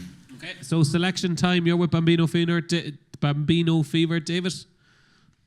Yeah, one of the two. Yeah, probably. Okay. I know. You're coupling them. I do know Patrick was very positive about Calypso's Chance today. He rode him in Navan. Yeah. After, I don't know if he's changed his mind since now, but he did speak positively about him after. So. Okay, he was riding for the enemy that day. Puppy. I go Win Beneath My Wings. Johnny, you're with Game of Inches. Yeah, probably recency bias. I'll go with Game of And Inches. Shark is with Copacabana. Have you ever done the Copacabana? No, there's always a first, Shark. There's always a first. That is your Weatherby's champion bumper. The other 2 races on Wednesday are the Coral Cup and the Grand Annual. Johnny Dineen, Coral Cup, Grand Annual. Anything tickle your fancy? No, I don't fancy anything in either of those two, to be honest. That's fine. That's no problem. Sharky boy, no, nothing. It's good to see intense research went into the night, Shark. Robbie Power. Henry will have a couple of runners in the Grand Annual. Both will want good ground. Dancing on my own, and the horse that ran today, Jasco the Dan, if they get good ground, they'll both take their chance in that. And Ballyadam will run in the Coral Cup. I think he's an each way chance in the Coral Cup. Ran well at the festival last year. Ran very well at the festival last year, and 2-5 would suit him. Yeah, absolutely. Right, David. The Coral Cup, you have a good few entries. Anything you kind of sneaky one, we won't tell anybody. Everybody here promised to keep it to themselves. What have you got for us? They're all entered in other races as well. Well, you've given us Cargisi wins the count. What wins the Coral Cup? The horse was second to Ballyburn last year, Jimmy Desai. Oh. In the whatever Turners it was, now, Turners, yeah. He could run well. He had a little injury at the start of the year, so he's back working well. Has he ran since? No. Aintree, ran at Aintree, all right. Yeah, ran at Aintree and ran Punchdown, disappointed. Yeah, but okay. Ran well fresh last year, so. Jimmy Desai, write it down. 2 people here writing it down already. Bryan, Grand Annual and the Coral Cup. Well, Firefox maybe in the Grand Annual. I read somewhere Gordon says there's a chance he could go for it off his mark. He's a graded horse in the handicap, and Gordon is very good at plotting them handicaps, and when he doesn't have any standout grade 1 horse, he could be, he could be a winner from there. The problem you probably have there, I did the stable tour with him. He seems to be aiming American Mike and the same owners at this. rather than Yeah. Firefox maybe. So it'd be interesting to see. You'd see what mark he gets, I'd say. Yeah. Running in grade ones and back into handicap could be interesting. I'll just give a shout out to a horse in the Grand Annual I thought would run well on decent ground would be JPR1, who I think the Grand Annual is made for him if the Scissors decide to go there. I think he'll travel and jump away. So best bets on Wednesday. Shark Hanlon, give us a winner on Wednesday. Final demand in the Turners. Johnny Dineen, your best bet on Wednesday? I'll try Cowabunga, please. Cowabunga. Yeah. You put a big emphasis on that there. Okay, Cowabunga for Johnny and the Turners as well. You and Shark are taking each other on again. Jeez, we'll have to separate you now at the break. Robert? Ballyburn. Oh, Ballyburn, the Brown Advisory. David?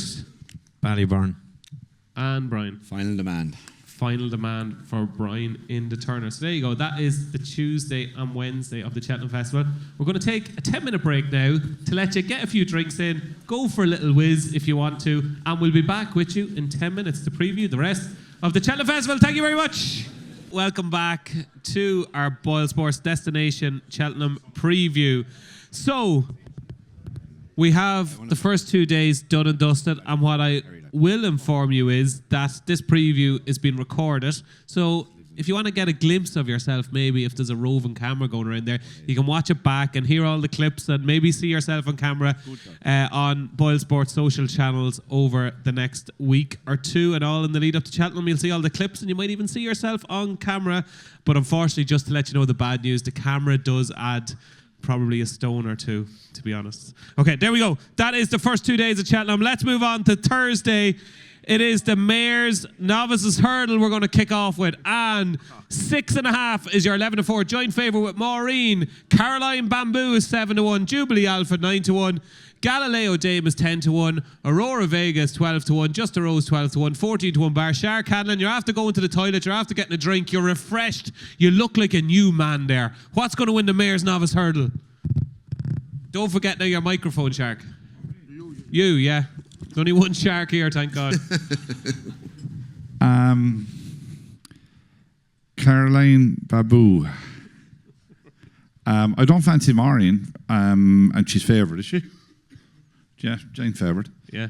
I thought she wasn't very impressed with the last day. Caroline Babu, sort of David Casey should be asking first about these because maybe they're not even going to run. Oh, okay, well... She runs, yeah. She runs. Does she run? Yeah, she's the one I fancy. Okay. Like, it's wide open, so it is, but I fancy her. Okay, you fancy Caroline Bamboo, currently 7-1 shot for Willie Mullins and J. McManus. Johnny Dineen, are you a Maureen fan? Are you a 6.5 fan? Or are you going outside the top two in the market? I kind of agree with the Shark here. I'd go with Caroline Bamboo. That's a very dangerous path. Mother of Jesus. It must be the taking or something, was it? Yeah, I don't fancy Maureen myself. I have a feeling that won't win. No, I like Caroline Bamboo. The last day in fairness, it was a much improved effort from Nace, and I'd say there's a bit more under the locker yet. No, I'd be slightly against maybe 6.5 as well. I don't know. It won easy, all right, but it was a stayer a bit. I suppose it's about 1.5 mile flat races, but it did run 2.25 mile races as well. So I just wonder would it be quick enough even on this track. She's never been beaten. Over hurdles she hasn't. Yeah, she's only run once at the same time. She hasn't much experience though for a race like this. Look, I'd favour her over Maureen, but I think Caroline Bamboo has a good chance. Okay.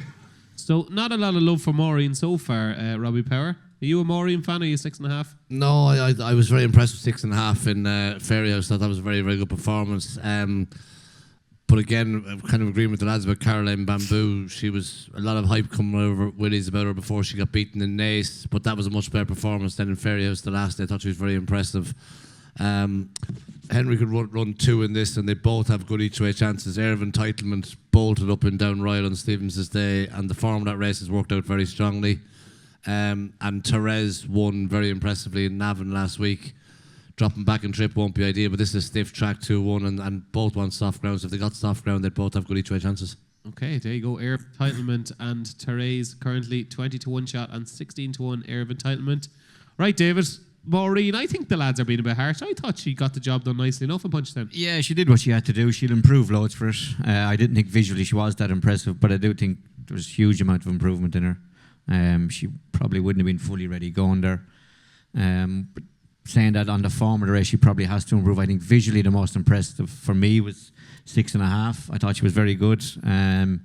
We the filly finished third in the race. I thought it was a good race. And she's got good flat form as well, 97 rated on the flat. So I thought she was very impressive. And Caroline Bamboo, we couldn't believe she got beat the first day in Naas. Let everybody down for the Christmas money in the yard. No. But obviously she just got beat for some reason, I don't know. But she was very impressive the last day. So, I think she's got a good chance. We'll run a few more on it.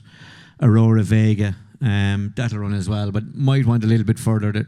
I think it'll run anyway. It might wait for Fairy House, but there's a long enough gap between the two of them this year that she just might get a little bit tapped for toe. I know it's the longer track, the more stamina track, but she probably just going to be a mare's better over 2.5. And we don't know that much about Maureen. She obviously won her bumper impressively, and then she won her sole hurdle start.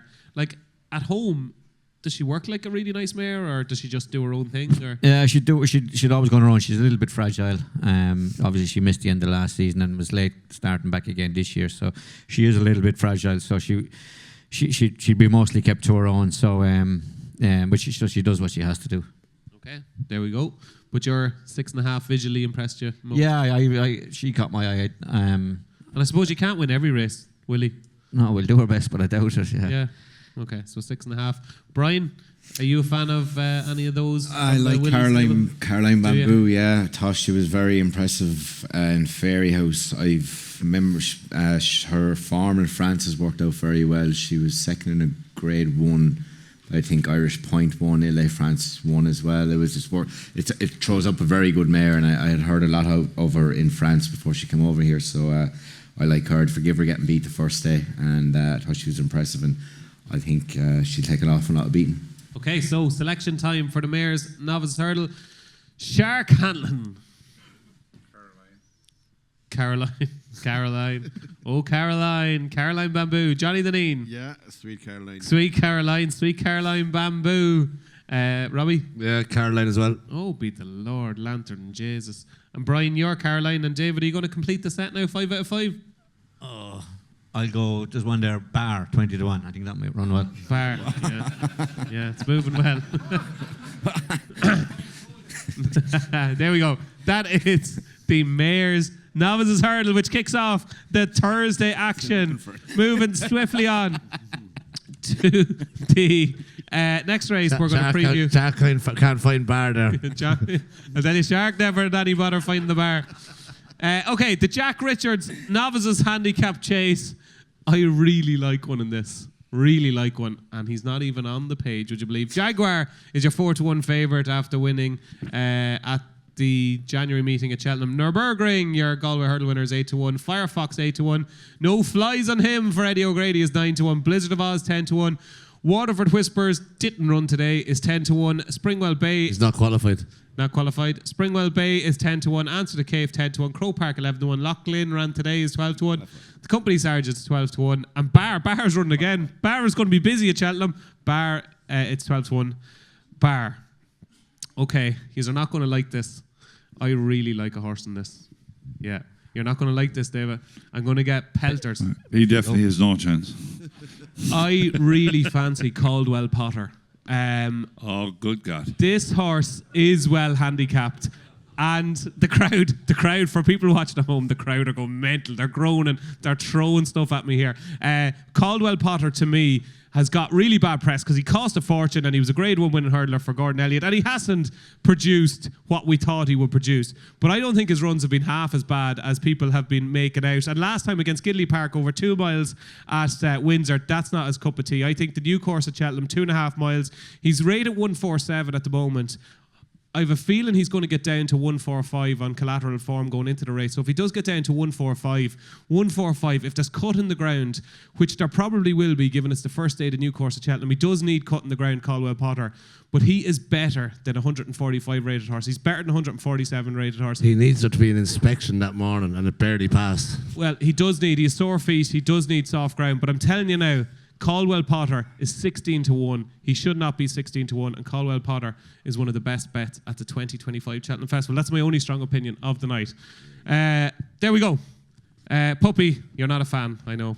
Thank God that's your only strong opinion of the night. No, I couple there. I think no flies on him is interesting. I don't know. Hasn't produced over fences what we thought. He was a decent novice hurdler last season. But he's 9-1. Like he's priced as though he's like a really, really, really good horse. And like we haven't seen very little from him. Like he ran okay at Leopardstown. That surprised you, does it? No, I know. Yeah. I know. And Answer to Cafe as well, I thought was very good the last day in Naas. Probably going to get a good enough hike for that. Be interesting. But the two for me be Answer to Cafe and no flies on him. Okay, Answer to Cafe and no flies on him. And there obviously is flies on me because I fancy Caldwell Potter. David? Yeah, listen, I have no idea what's Will you run anything here? I think we entered 4 or 5. I don't know what will run. Asian Master might be the only one. He'd be interesting, would he? Wasn't a bad horse last year, yeah. And depending on what weight he's obviously the Costello's on him, and he's there for young Thomas to ride if he can do the weight on him. Yeah. He'd probably run. His form tied in with Majbra, obviously. So a lot will depend on what weight he gets and whether he can ride him or not, you know. So. Okay. Bryan, anything in this? Yeah, I thought Asian Master, if he crept in off a nice enough weight, he's great at form in a handicap, but I can't understand how no flies on him is 10-1. To be honest, I haven't done much of. I want to see what sort of mark to get before I give a honest opinion. But Asian Master didn't interest me. It'd be interesting to see what sort of mark he gets. Okay, that's Asian Master, 4th in last year's Supreme Novice Hurdle. Jonny, am I totally cracked? Actually, don't answer that. But am I totally cracked fancying Caldwell Potter? Yeah, look, I wouldn't overly fancy myself, but I don't have any strong opinion in the race. The weights aren't even out what the Irish horses have gotten that. I don't think they are anyway, so I don't really have an opinion. I'd be surprised if Nürburgring won. I think that's an awful horse for jumping fences anyway. You know what I mean? You shouldn't seem to be able to jump them. So you need to jump fences in a race like this, surely, to win. So, look, I have no opinion, but Springwell Bay will win a race, maybe at Cheltenham, but I don't think it's probably not going to be this one that he's going to go for, is it? Yeah, there'll be a lot of weight in this. Right, Shark, what have you got for us now? Jack Richards, novice handicap chase. He won a Galway hurl, and Joseph O'Brien, I'd say, after being saving him up a little bit for this race, he's the one. He's what price? Is he 8-1 or 9-1? Well, it's about literally 2 yards away from you there. If you turn around, I don't want to look back.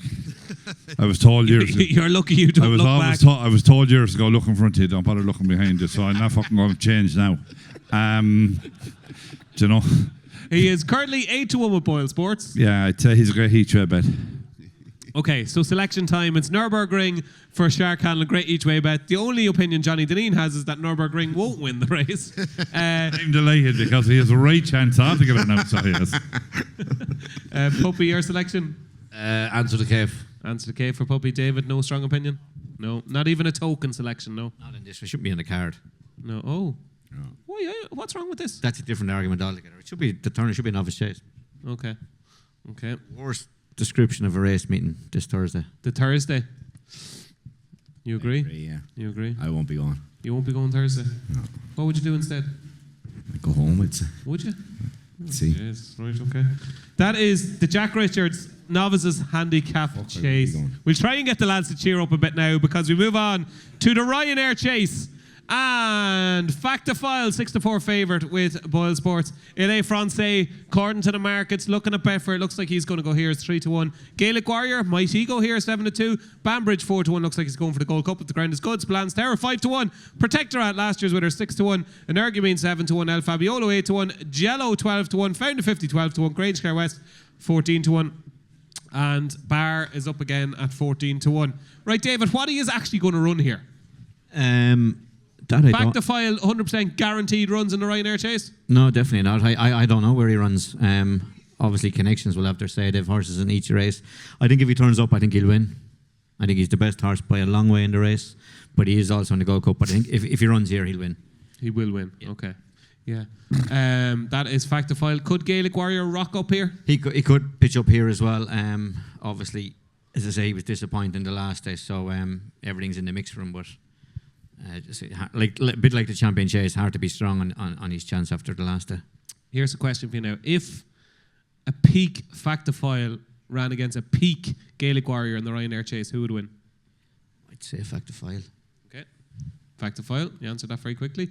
Bryan, Ryanair Chase, anything you like in this? It's the fact of 5 runs. I think he definitely wins, but there's been nothing really said about Spillane's Tower since Kempton, and like there's not much between him and the John Durkin. So, I think at the prices he's 8-1 and fact of 5 is 7-4. There's not much between them, but again, there hasn't been much said about him. So maybe will he skip Cheltenham this year and go to Aintree? So I think fact of 5 is a safe bet if he does run. Okay, fact of 5. Yeah, keep an eye on Spillane's Tower. Softer the ground, the better for him if he does run. Puppy, fact of 5, 6-4, good price. I'd say so if he turns up in this. I think he will. Dropping back in trip will suit him. Strong cruising speeds. Henry could run 3 in this. Hartwood, obviously, Jungle Boogie won very easy in Ascot, and Envoy Allen, who was second in this last year. Hartwood would probably be the pick of those 3 for me. Would he? Yeah. Yeah. He thought he ran a very good race in the Savills Chase and Leopardson and Christmas. It just didn't quite get home over 3 mile. So it'd be interesting, but definitely fact of 5 will be hard to beat. Okay, so Hartwood gets a shout out there from Robbie at a big price. I think he's currently around 20-1. Is that right, Rob? 12. What's he there? 16-1. Yeah. Oh, he's 16-1. Yeah. He's not there, is he? Am I going blind? He's 16-1 on this. Oh, he's 16-1 on the phone. There you go. Hartwood for Robbie. But the couch here is unanimous with Factifile if he shows up. Jonny, he's one of your selections and up in the anti-Factifile. Are you still as strong on Factifile at 6-4 as you were at 15-2? Yeah, look, he's a great chance for sure. He won't have to be held on to in a race like this, so he can probably use his jumping a bit. I think he was maybe making the odd mistake by being pulled in behind horses. I'd like to see him out with a bit more light and maybe second or third or fourth in the race and use his jump. But I'd fancy him, yeah, I would. I think he's a different class to these horses. If he didn't run, I don't know what you'd back in it. But no, I'd say he's definitely the horse to beat. That's the price he'd be to around 6-4. Okay, Factifile at 6-4. Shark, Factifile? Factifile? Factifile as well, yeah. Like over 3 mile, he was just that little bit, too keen.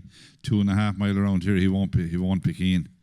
And sure, listen, he's the class horse in the race. Yeah. And Spillane's Tower this is Spillane's Tower's trip, but I'd say JP he wanted to go against each other.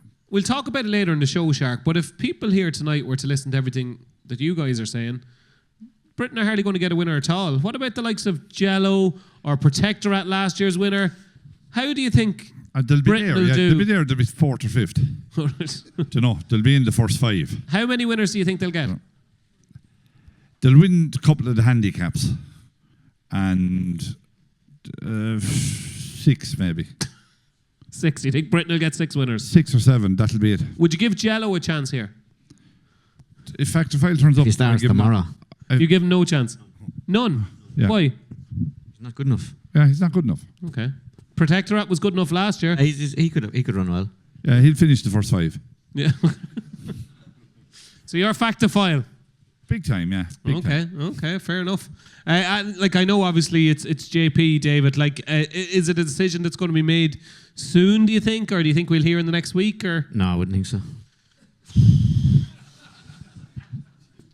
That was the Ryanair Chase. I think Jello will run really well in it for what it's worth, which is not a lot.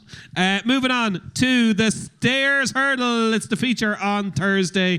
And Tihupu is your 5-6 favourite, last year's champion. Tihupu, 5-6. Home by the Lee. So impressive at Leopardstown last time was 6-1. Lucky Place is 8-1. 12-1 the Wall Park. Gowl Road is 14-1.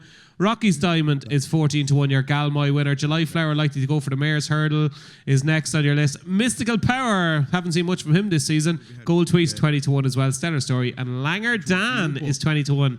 22-1 par. Right, guys, it's all a bit cozy. It's all a bit nice. It's all a bit agreeing with one another the whole way through with all these bankers. They're not all going to win. Is Tihupu the banker that's going to get beaten, Shark Hanlon? No. Oh, so it's another one wins. Yeah, he wins like Barry Falls. He wins, and you'd be hoping that he wouldn't do that. But he's probably he's probably the banker of the meeting, the whole meeting. The banker of bankers. Yeah, the banker of the whole meeting. I'd say he is. Wow. That's like Home with Lee wouldn't be coming. In my opinion, he won't be in the same parish as them. Right. So, I just want to know. No, that's fair enough. It's great to see all these good things winning. Poor Sharon and everybody in Boyle Sports won't have a job after the Cheltenham Festival because all these good things are winning. Jonny, is this another winning favourite? Odds on shot. Yeah, look, he'll be hard to beat. I wouldn't say it's a good thing, but he'll be very hard to beat. He's priced on the button 5 to 6, whatever price he is. He is short. It's still a 3-mile hurdle. It's no gimme, but I do think Home by the Lee is probably in a better frame of mind this season than others. No, you'd say why should he turn around? What he was beaten last year was probably beaten 6-7 lengths. He might get closer to him. I think he's the only horse that could maybe shake him up. I don't really fancy anything else in the race. To be fair, if Tiupo does things right, he'd probably win. But I do think Home by the Lee is some semblance of a danger. Like for people who want to, back something each way against Tiupo, do you think Home by the Lee is kind of your rock solid each way play? But this goes against your theory. Yeah, well, if you think you have a chance of winning the race, you should back him each way. If you don't think you can beat Tiupo, you should just back Tiupo or have no bet. But so for people that don't know, Johnny's theory on backing each way is if you think the favourite will win a race, it's nonsense backing each way something against it. Is that right? Well, if you're back Home by the Lee at 6 to 1, if you think the favourite will win, all you can do is get your money back. If you're right in the first instance, and I think if you either you should have no bet or back the favourite if you fancy the favourite. But if you don't really want to back 6 to 5 chances, you can just look on. That's what I do anyway. But don't look for something each way that you're going to win virtually nothing anyway, even if they are placed.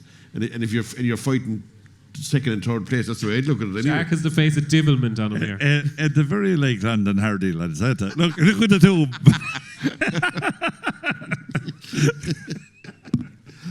Look, I fancy Tiupo, but I wouldn't have a huge play on him now at the same time. Okay, there we go. Okay, we need somebody to take on these favourites. Puppy, you going to tell us that Tiupo can't win?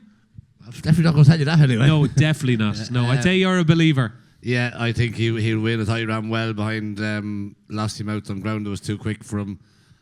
So Gordon Elliott made the point that he thought the run this year in the Hatton's Grace when beaten by Lossiemouth was a better run than when he won the Hatton's Grace and beat Perry Pass. Would you agree?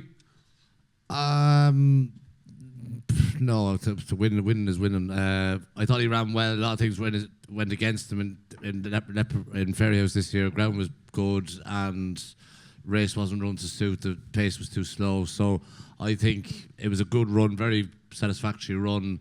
And same route as last year, straight on to Cheltenham after that. I think it's Home by the Lee, and I agree with Jonny. It's definitely a better place this year. He's finished out his races much better than last year. He's shown a bit more spark. But I think at a big price, if the here we go. Listen to this now. Listen to this. A dual Cheltenham Festival winner. Yes. 33 to 1. Yes. Worth backing each way. Oh, Jonny, close your ears, Jonny. Close your ears. You're not going to like this. Bob Ollinger.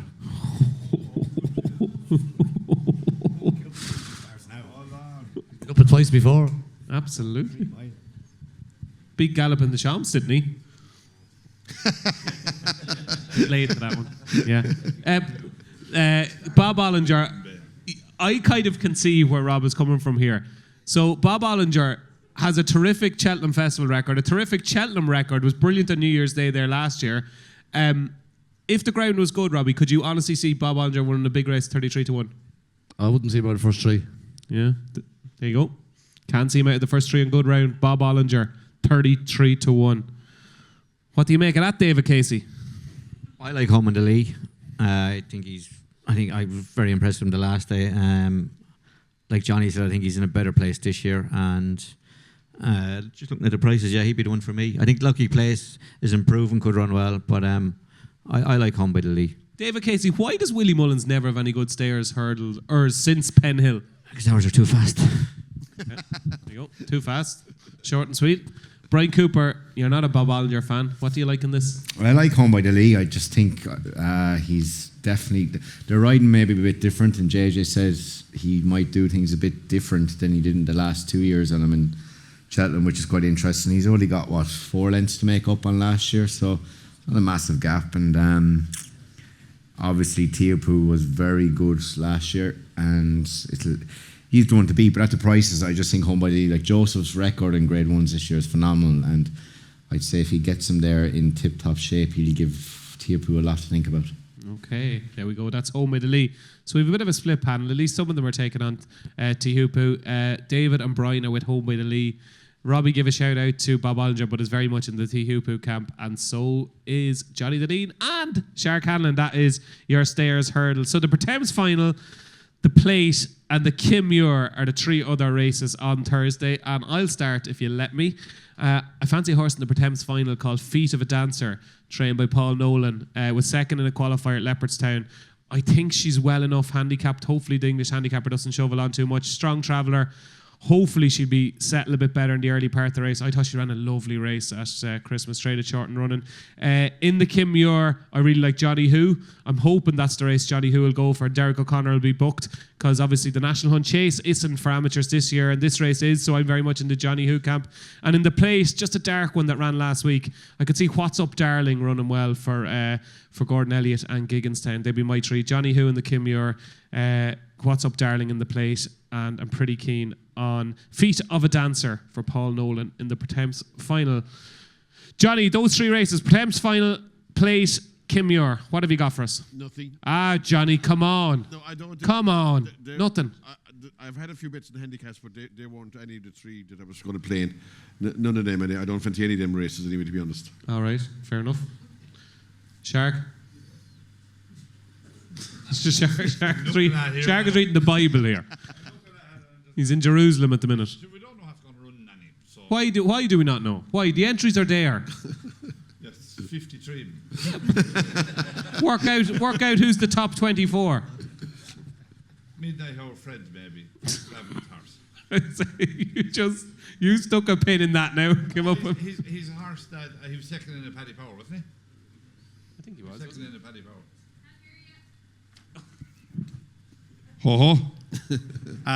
Midnight Hour Fred. He was second in the Paddy Power. He's a bit of class. And For which race? He'll be in a nice weight in the Kimmuir. Okay, Midnight Hour Fred. That's it. Thanks very much for that contribution. Robbie Power, the Plate, the Thames final, and the Kimmuir. I don't think Henry will run in any of them 3 races. But a horse I do like in the Plate, I think the race we won to suit him is horse of Paul Nolan's. After winning his last 2 on Pound Darrick. Likes to come off the pace. Strongly run race. I'd give him an each way chance of 16 to 1. I think he could go for the Grand Annual, I think. Well, I'll give him an each way chance in that. In the Grand Annual as well. Okay, perfect. David? Yeah, I wouldn't think we'd have much in these. No, nothing. No. Okay. Bryan? It's tricky. I actually said I wouldn't be there but I will be there. So I think Dad has a run on Thursday. Oh. But I'd better be there. What has he got? That dart runs in the Thames. It's kind of been the plan all year. He went qualified in Carlisle. He got nabbed on the line by one of Ollie Murphy's. Third horse of Skeletons has come out and won last weekend and thinks his form has worked out well. He might only get £4. Maybe getting beat over there might have been the worst. Look, it's very hard, but I can see him running into the place. I think he's still a bit ahead of the handicapper, and if it's a dry week over there, the better the ground is. What sort of price are we talking? He's 16 to 1 there now, I think. Dart for Tom Cooper in the Thames final. Excellent. Right, best bets on Thursday. Shark. That's just the races that we've discussed there. You have a microphone, Shark. Goran's heart. Tipo. I have a 2-year-old at home, right? And he listens to me more than you do. Fucking listen to you. What are you talking about? You fairly found the microphone for that? He'll learn in time to come, not listen to you. Okay, so your banker on Thursday is Gordon's horse. Which one? Teahupoo. Okay. Johnny Dineen, best bet on Thursday. I just thought of one in the handicaps actually. Here we go. Bryan mentioned him earlier on for the Ultima. I have a feeling Crebley might run here in the Plate. He was second in it last year. I think he's dropped £2. He looks like he's having a few sighters. That was a nice run the last day, wasn't it? He wasn't bad, yeah. He was your banker last year, Johnny. He was one of them, yeah. He was second. So Last year, did he? no, but he didn't. I think probably 2.5 miles. Probably he ran 3 mile in entry. He didn't run bad there. So look, I'd say he's gearing him up for something like either the 2.5 mile. I'd fancy him more in the 2.5 mile race myself. I might be wrong, but if he turns up in the Plate, he's a chance. Okay, that's Crebley. But your best bet on Thursday is? Crebley, I think, yeah. Oh, right. There we go. Fancy Anton a minute ago. Now he's the bet of the day. It's a fairly turn there. Robbie, best bet on Thursday. Tiupu. David. Yeah, Factifile if he runs in the Ryanair. Back to file if he runs. And Bryan. Sure, like they're all short prices. Throw a few quid each way in the Horston per temps. He'll run well. Yeah, he'll run well. Yeah, 16-1 each way. Each way. And as you all know, I'm very keen on Caldwell Potter in that Jack Richards Novice Handicap Chase. 16-1. There's no way he goes off at a double figure price on the day. Moving on to Friday. It's Gold Cup Day. And we'll kick off with the Triumph Hurdle, ladies and gentlemen. And was a bit of a drifter on Betfair earlier, Lulamba. Went out to 4.5, I think, but is now back in. But Lulamba is your 13th favourite, Boyle Sports. East India Dock 9-4. Hello Neighbour 5-1. Lady Vague Allen 10-1. Palladium is 12-1. 16-1 Gibbs Island. 16-1 Galileo, Dame and St. Lucy. And 20-1 the remainder. Right, Jonny Dineen. Lulamba, East India Dock, Hello Neighbour. 3 quality juveniles. It's a quality renewal this year. It's going to take a bit of winning. Of the top 3 in the market, are you strong on any of those 3, or do you think an outsider can win it? Well, right now, I'd be with Lulamba. I'd like to see Mondo Man winning on Saturday in Kempton first. It'd be a help for his farm line, because that's the only thing you can really go on, to be honest. East India Dock, the horses he's been beaten are, to me, they're like Fred Winter horses. You'll have a guide from Stencil in the Boodles on Tuesday as to how good a horse he actually is, and like if he's not mapped in the Boodles, it wouldn't be saying a lot for East India Dock. Like East India Dock is a very smart horse in so far he does everything right, but I'd say he hasn't beaten much yet. And Hello Neighbour, to me, okay, he's unbeaten. And maybe he's a horse that doesn't do a lot in front or whatever, but you wouldn't have said he's certainly to beat Galileo Dame the next time they met, and maybe even like there's not much between him and Lady Vega Allen from Christmas time. So I actually think he's the shortest price. He's quite short, they're in around 5-1. I have a feeling the Lamba is a racehorse now myself, but I'd like to see Mondo Man winning on Saturday, winning well. I'd say Mondo Man is a good horse now myself, but I have a feeling Lulamba is probably a top horse, and I'd expect him to win here. Okay, I hope you're right. Robbie Power, are you a fan of Hello Neighbour? I am, yeah. He's done nothing wrong. He's unbeaten. I thought he grounded out. He came there travelling very strongly in Leopardstown the last day and just does enough. I think the track will suit him. I do agree. I think Lulamba was very, very impressive, but you like to see a horse getting down and dirty a couple of times, and this lad's done it. Hello Neighbour. I think the winner won't come from outside the top 3. I'd be amazed. Now maybe David Casey will tell me different, but I'd be amazed if the winner comes from anything outside the top 3. Are you going to tell him something different? Probably not. I like East India Dock. I think he's been very, very good in everything he's done. He jumps, gallops, he's got a bit of pace, he's got all the experience. I think he'll take a lot of beating. I do know they love Lamba and Henderson's. They think he's a champion, but just what I've seen, I like East India Dock. I think Lady Vague Allen would probably be the best of ours.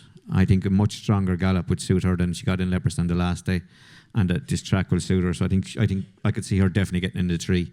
But on the form, I think at the moment East India Dock for me. Okay, so Lady Vega Allen might sneak into the place at 10-1, but David is an East India Dock fan.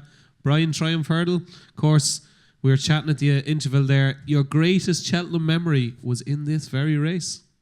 One that stood out, yeah. It just meant a lot to me. It was probably the best feeling I ever got in Cheltenham off a horse. Just the way this was Arkle won it, even though I won a Gold Cup, but still I think he's the best horse I ever rode ability wise. But yeah, I'd be hoping Hello Neighbour would win because I actually got the owner to buy him. But will you get a cut out of it now if he wins? I will not. I'd say no. But it'd be nice. Maybe for he's watching. Give him a few quid if he wins.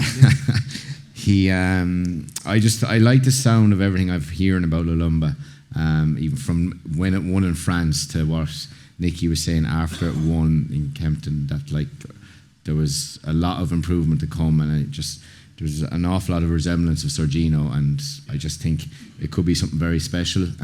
I do think that the new course will suit Hello Neighbour, and a strong run race will suit him. More of a test, and I can see him being a horse that will probably go on and do more in the flat maybe in the summer. But if I was to pick one or the 2, it would be Lulamba at the minute. Lulamba Shark. Maybe. He's in the Dock, I think, as well now. He's after doing everything real right. And I know Nicky is fond of this, but James Owens will have to train, and I think that his form the year there has been good, so I think he's the horse they all have to beat. Okay, it's East India Dock for Shark. It's Lulamba for Johnny Dineen. Robbie Powers with Hello Neighbour.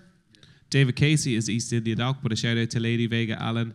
And Bryan, you are hoping Hello Neighbour will win, but your head is saying Lulamba. Is that right? Yeah. Yeah, and I'm very much Man. a Lulamba fan. I think Lulamba could be a bit special. In the Triumph Hurdle, next up, it's the Mayor's Chase. And I know one man who is a strong fancy in the Mayor's Chase. We'll come to him in a second. Dino Blue is 2-1. Bioluminescence needs soft ground, 3-1. Allegory Devassi is 6-1, along with Only by Night, who's likely to run in the Arkle. 6-1 last year's winner, Limerick Racecourse. Spindleberry is 12-1.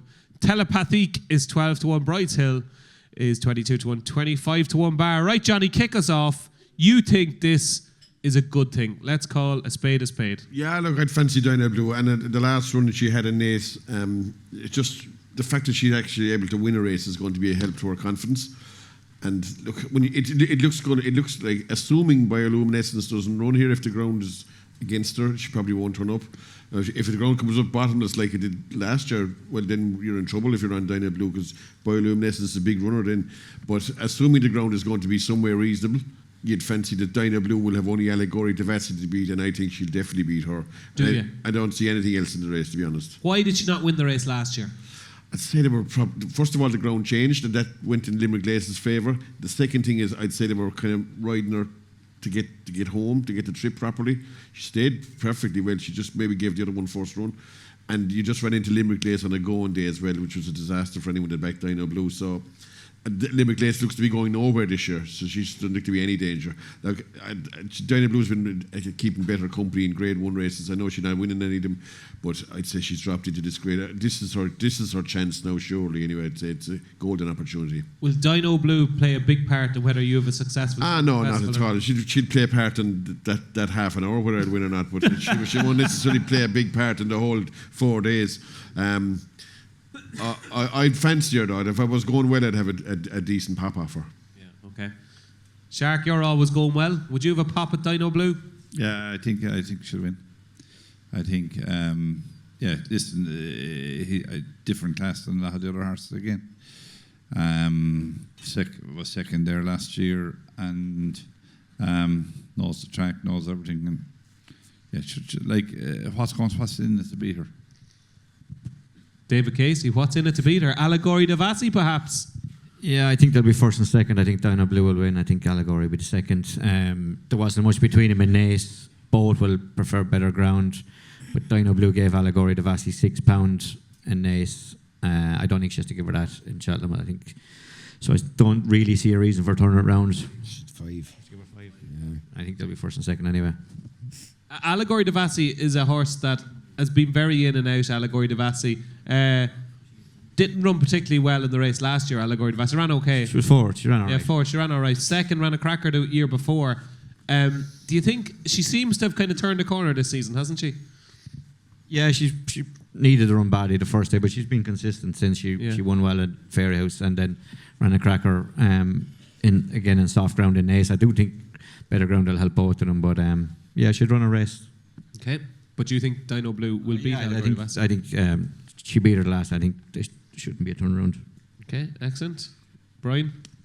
I think Dino Blue.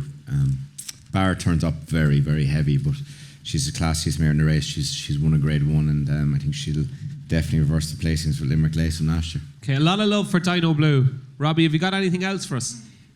No, I again do agree with David. It's between Willie's two, Dino Blue and Allegory Devassi. Bioluminescence comes into it, but she lacks experience. This is an open mare. She's a novice. She's only had a couple of runs over fences, and lacks experience for a race like this. So I'd be Dino Blue. She won was she second in the Grand Annual and second in this last year, so third time lucky. Quiz question: who was the last novice to win this race? You should get it. Me. Carl Reevy. Oh, yeah. Ellie May, didn't she? Yeah, very good. Two novices. Well, Two won't be a novice winning it this year anyway, so Dino Blue will win it. Dino Blue. Okay, there we go. So it's basically a clean sweep across the board for Dino Blue in the Mayor's Chase. By the sounds of things, that 2-1 is a great price. Dino Blue for the Mayor's Chase. Next up, it is the Albert Bartlett Novices Handicap Hurdle. Final Demand is favoured here. Is there no chance whatsoever in the world that he'll run, David? I don't think so, no. I'd be very surprised if he pitched up here. Yeah. So we're forgetting him. The Yellow Clay, very likely to go for the Turners, is 3-1. The Big Westerner is 6-1. So if that's the case, the Big Westerner could be sent off favourite here. Jet Blue is 11-1, of course, winner. Jasmine DeVoe 11-1, Wingman 12-1, Wendigo 12-1, Ballybow 16-1, 20-1 Intense Approach, Derry Hats and Paddy 20-1 along with Yellow Car. Robbie Power, this is wide open, and the crowd here would only love to hear something extremely positive about the Big Westerner. Yeah, I think she'd take a lot of beating. She won here at Christmas very impressively. She'd love a bit of ease in the ground now. She'd want it on the soft side. But she's got a great attitude. She jumps well, stays really, really well. If she gets a bit of ease in the ground, she'll take plenty of beating. You know, she just never knows when to stop galloping. And we haven't seen her since Christmas. How is she? Is she working well? Is she looking well?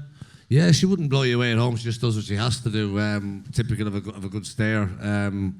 But she's been very impressive on her 2 runs on the track. Form have worked out well. So, yeah, I think she's probably one of Henry's best chances for the week. Brilliant. 6-1. The Big Westerner. That could get shorter if Final Demand and the Yellow Clay go elsewhere. So a positive update on the Big Westerner. David, Jasmine DeVoe could potentially be your best chance here. Yeah, he's got a squeak. I think stepping up to 3 miles will help him on this track. Jumping is his Achilles heel. Ability is still there. But I think obviously there's only two hurdles in the last 7 furlongs. I think this track will suit him. He's the bumper winner from last year. He's definitely got a chance. And I think a couple that Sounds Victorious, I think, has got a squeak. Jonny! Sounds Victorious, the founding member of the fan club. He's got a profile for the race. He's got 3 or 4 runs now. So I think he's been a double-figure price winner 10 out of the last 11 years. You know, so I think he's crying out for the trip. We might even put cheek pieces on him. I think he's got a chance, and something maybe like Port Gillane, another one outsider that could run well. I think it's just not cut and dry this race. I think it could be a big price winner. Okay, that could be a big price winner. And the 2 he's put up are Port Gillane for the Richies and Sounds Victorious. A big fan, Johnny Dineen, is of Sounds Victorious. 2 big prices there. Bryan, Albert Bartlett. I like Ballybow. Won well in Clonmel the last day. Again, it's a race that favourites don't have a massive great record in, and the race he won in Clonmel is that race thrown up some good horses come on and win in Cheltenham after. And I just, at 20-1, Gordon won it last year. Stellar Story, a big price. I can see he's a real stayer. He raced behind the bridle, and it's the type of race you need, type of horse you need for this race. So I think at 20-1, I'd be putting him forward. Yeah, Ballybow. Excellent, Ballybow. Johnny, bit of hope there for Sounds Victorious. Yeah. Are you keeping the faith? Yeah, look, I think it's a race. It's a melee normally, and anything can win it. As the boys say there, it lends itself to a big priced horse. So that's the kind of hope you'd be hanging on to. But to me, look, he'd probably struggle to win. I think Sounds Victorious, to be realistic. Ballybow is like a horse that's after coming alive in a big way, in my opinion. Anyway, he was really impressive in Naas. And I said, horse he beats no mug either. That horse, I don't know, it's a French name. Horse belonged to people that own the Schindler's Hunt. Calix Dele or something like that. Shark would be good at pronouncing that. Yeah, and he won a 2-horse race in Clonmel, but like they only kind of galloped from like the last 2 hurdles, say, or whatever. But your man was never getting by him at the same time. The horse that was alongside him, he was never going to pass him in a million years. And he's gone from like winning a bumper in Sligo to suddenly having a chance in the Albert Bartlett. Now, maybe he wants soft ground, but if he did get soft ground, I'd fancy him really strong, actually, Ballybow. And he could be maybe ground dependent, but he's a biggish price in a race where a horse like that kind of price is going to probably win it. He seems to have a great attitude, doesn't he?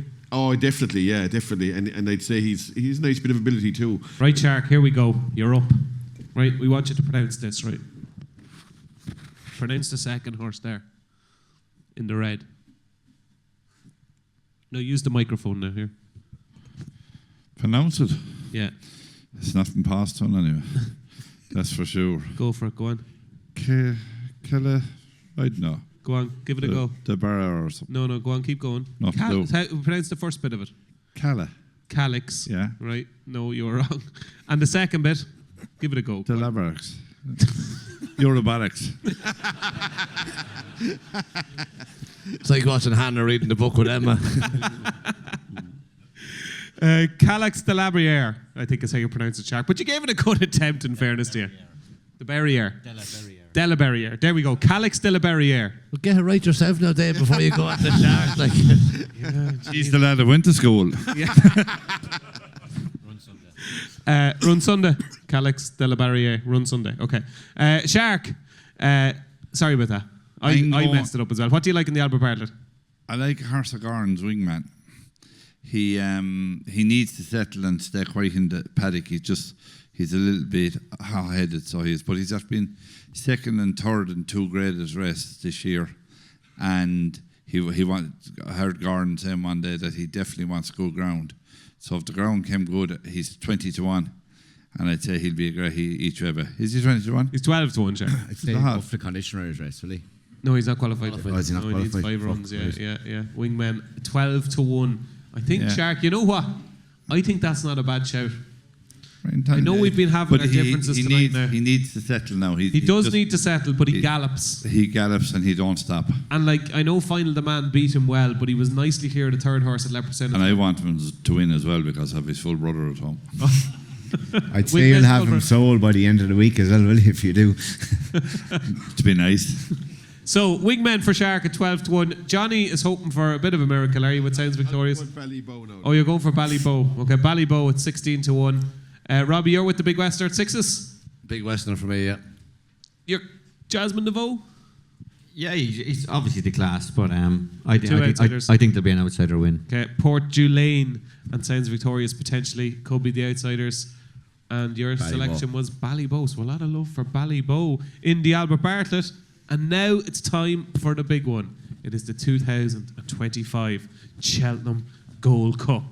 And could history be made? Could Gallop in the Champs emulate the greats like Best Mate and Arkle by winning his 3rd Gold Cup? At the minute, he is your very short price favourite, Gallop in the Champs. We'll see just how short he is in the next couple of seconds. There we go. He's 2-5. 2-5 Gallop in the Champs. Fact to File is 5-1. It is 6-1 Banbridge. Monty Star is 12-1. Corbett's Cross 16-1. It is Grange Clare West is next in there, 16-1. Grey Dawning 16-1 and 25-1 Bar.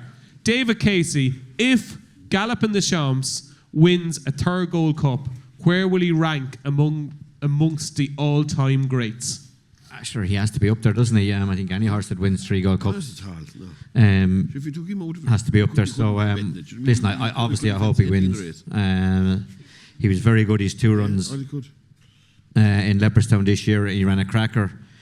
First time out in the John Durkin as well. I mean, I think the fact that even though he gets beat the odd day, he's still very consistent. And I think that puts him up. He always runs his race. I thought he was very good under a very good ride the last day from Paul Townend, who just felt that he maybe used him a little bit too much at Christmas and felt that he wanted to give him an easier race at the Dublin Racing Festival. So he didn't go as quick, he went slow, but he still was good enough to go and win. So I think hopefully with a clear round and everything going right, obviously I hope for everybody involved that he goes and wins again. It will be a massive deal. It will be an amazing achievement. It will be massive for Willie, massive for the yard, massive for you. Talk to me a little bit about Gallop in the Champs, the horse at home. Do you ever get to ride him? Yeah, I ride him a couple of times during the year. Bit of work, schooling maybe, but he's a good ride. Jumps well generally, and generally just gets on with it. There's no airs or graces about him, you know. What makes him great? I think it's probably his constitution. As I say, he turns up every day and runs his race, you know, and it doesn't seem to faze him. He doesn't miss any fight.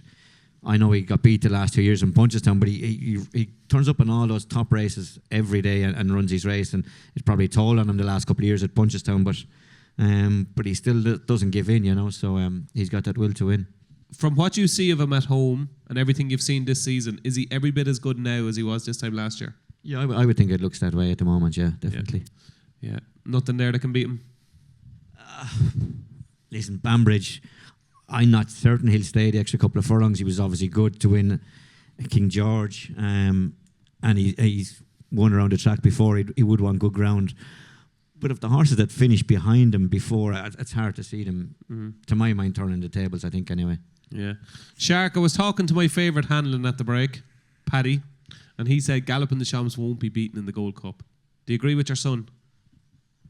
We don't often agree, but I'll agree with him this time. Where does he rank? Where is he one of the best horses you've ever seen? He is. Yeah. Like he's different. He's different class than a lot of horses around at the moment. He stays. He gallops. You could drop him in. I'd say you could make the run. You could do anything with the horse. Would he beat Kato Star? Yeah, I think he would. I think he's a class horse, and I think he would if the two met tomorrow morning. I'd say yeah, I think he would. Like this is not going to be the strongest race he ever ran in. Do you know?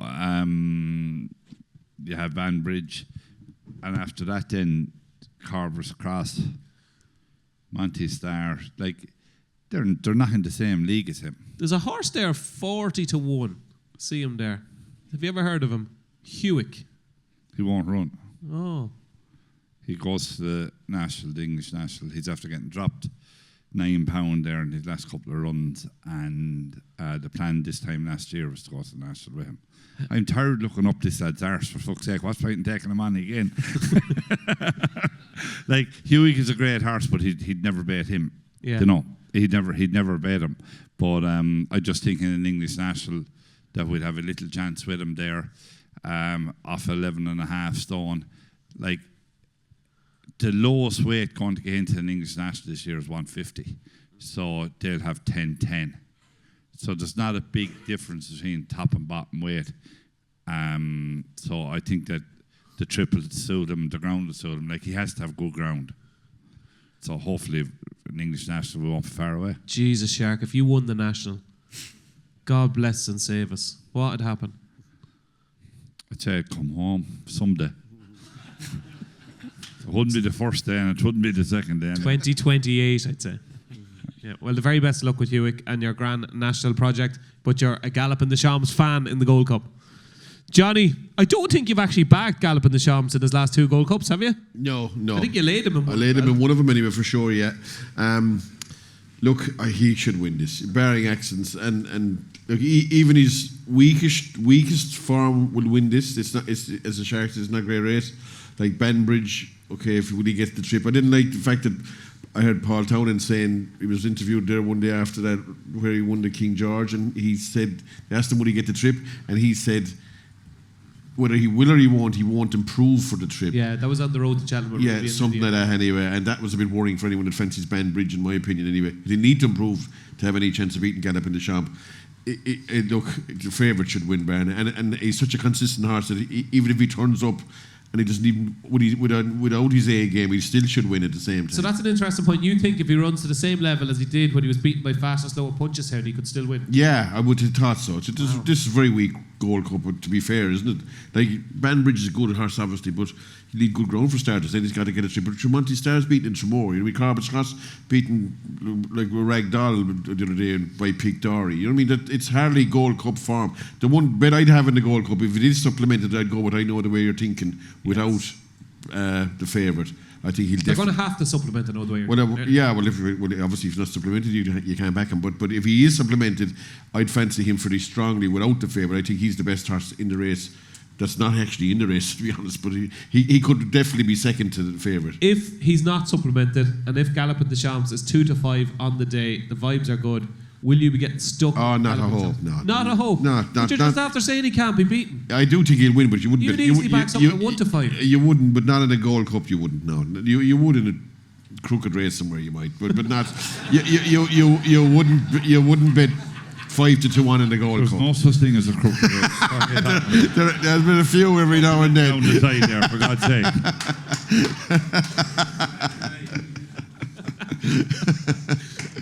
There we go. Robbie, Jonny reckons Monty Star beaten at Tremor, ran okay in the Irish Gold Cup. What's your thoughts on Monty Star? Could he be placed? I could definitely be placed, yeah. Like, I agree with everyone saying, like, this is definitely the weakest Gold Cup gallop in the Champ is running. And I agree with what Jonny said. If Gavin's horse, I know the way you're thinking, is supplemented, he'll go straight into second favourite, because that means Factify is not running.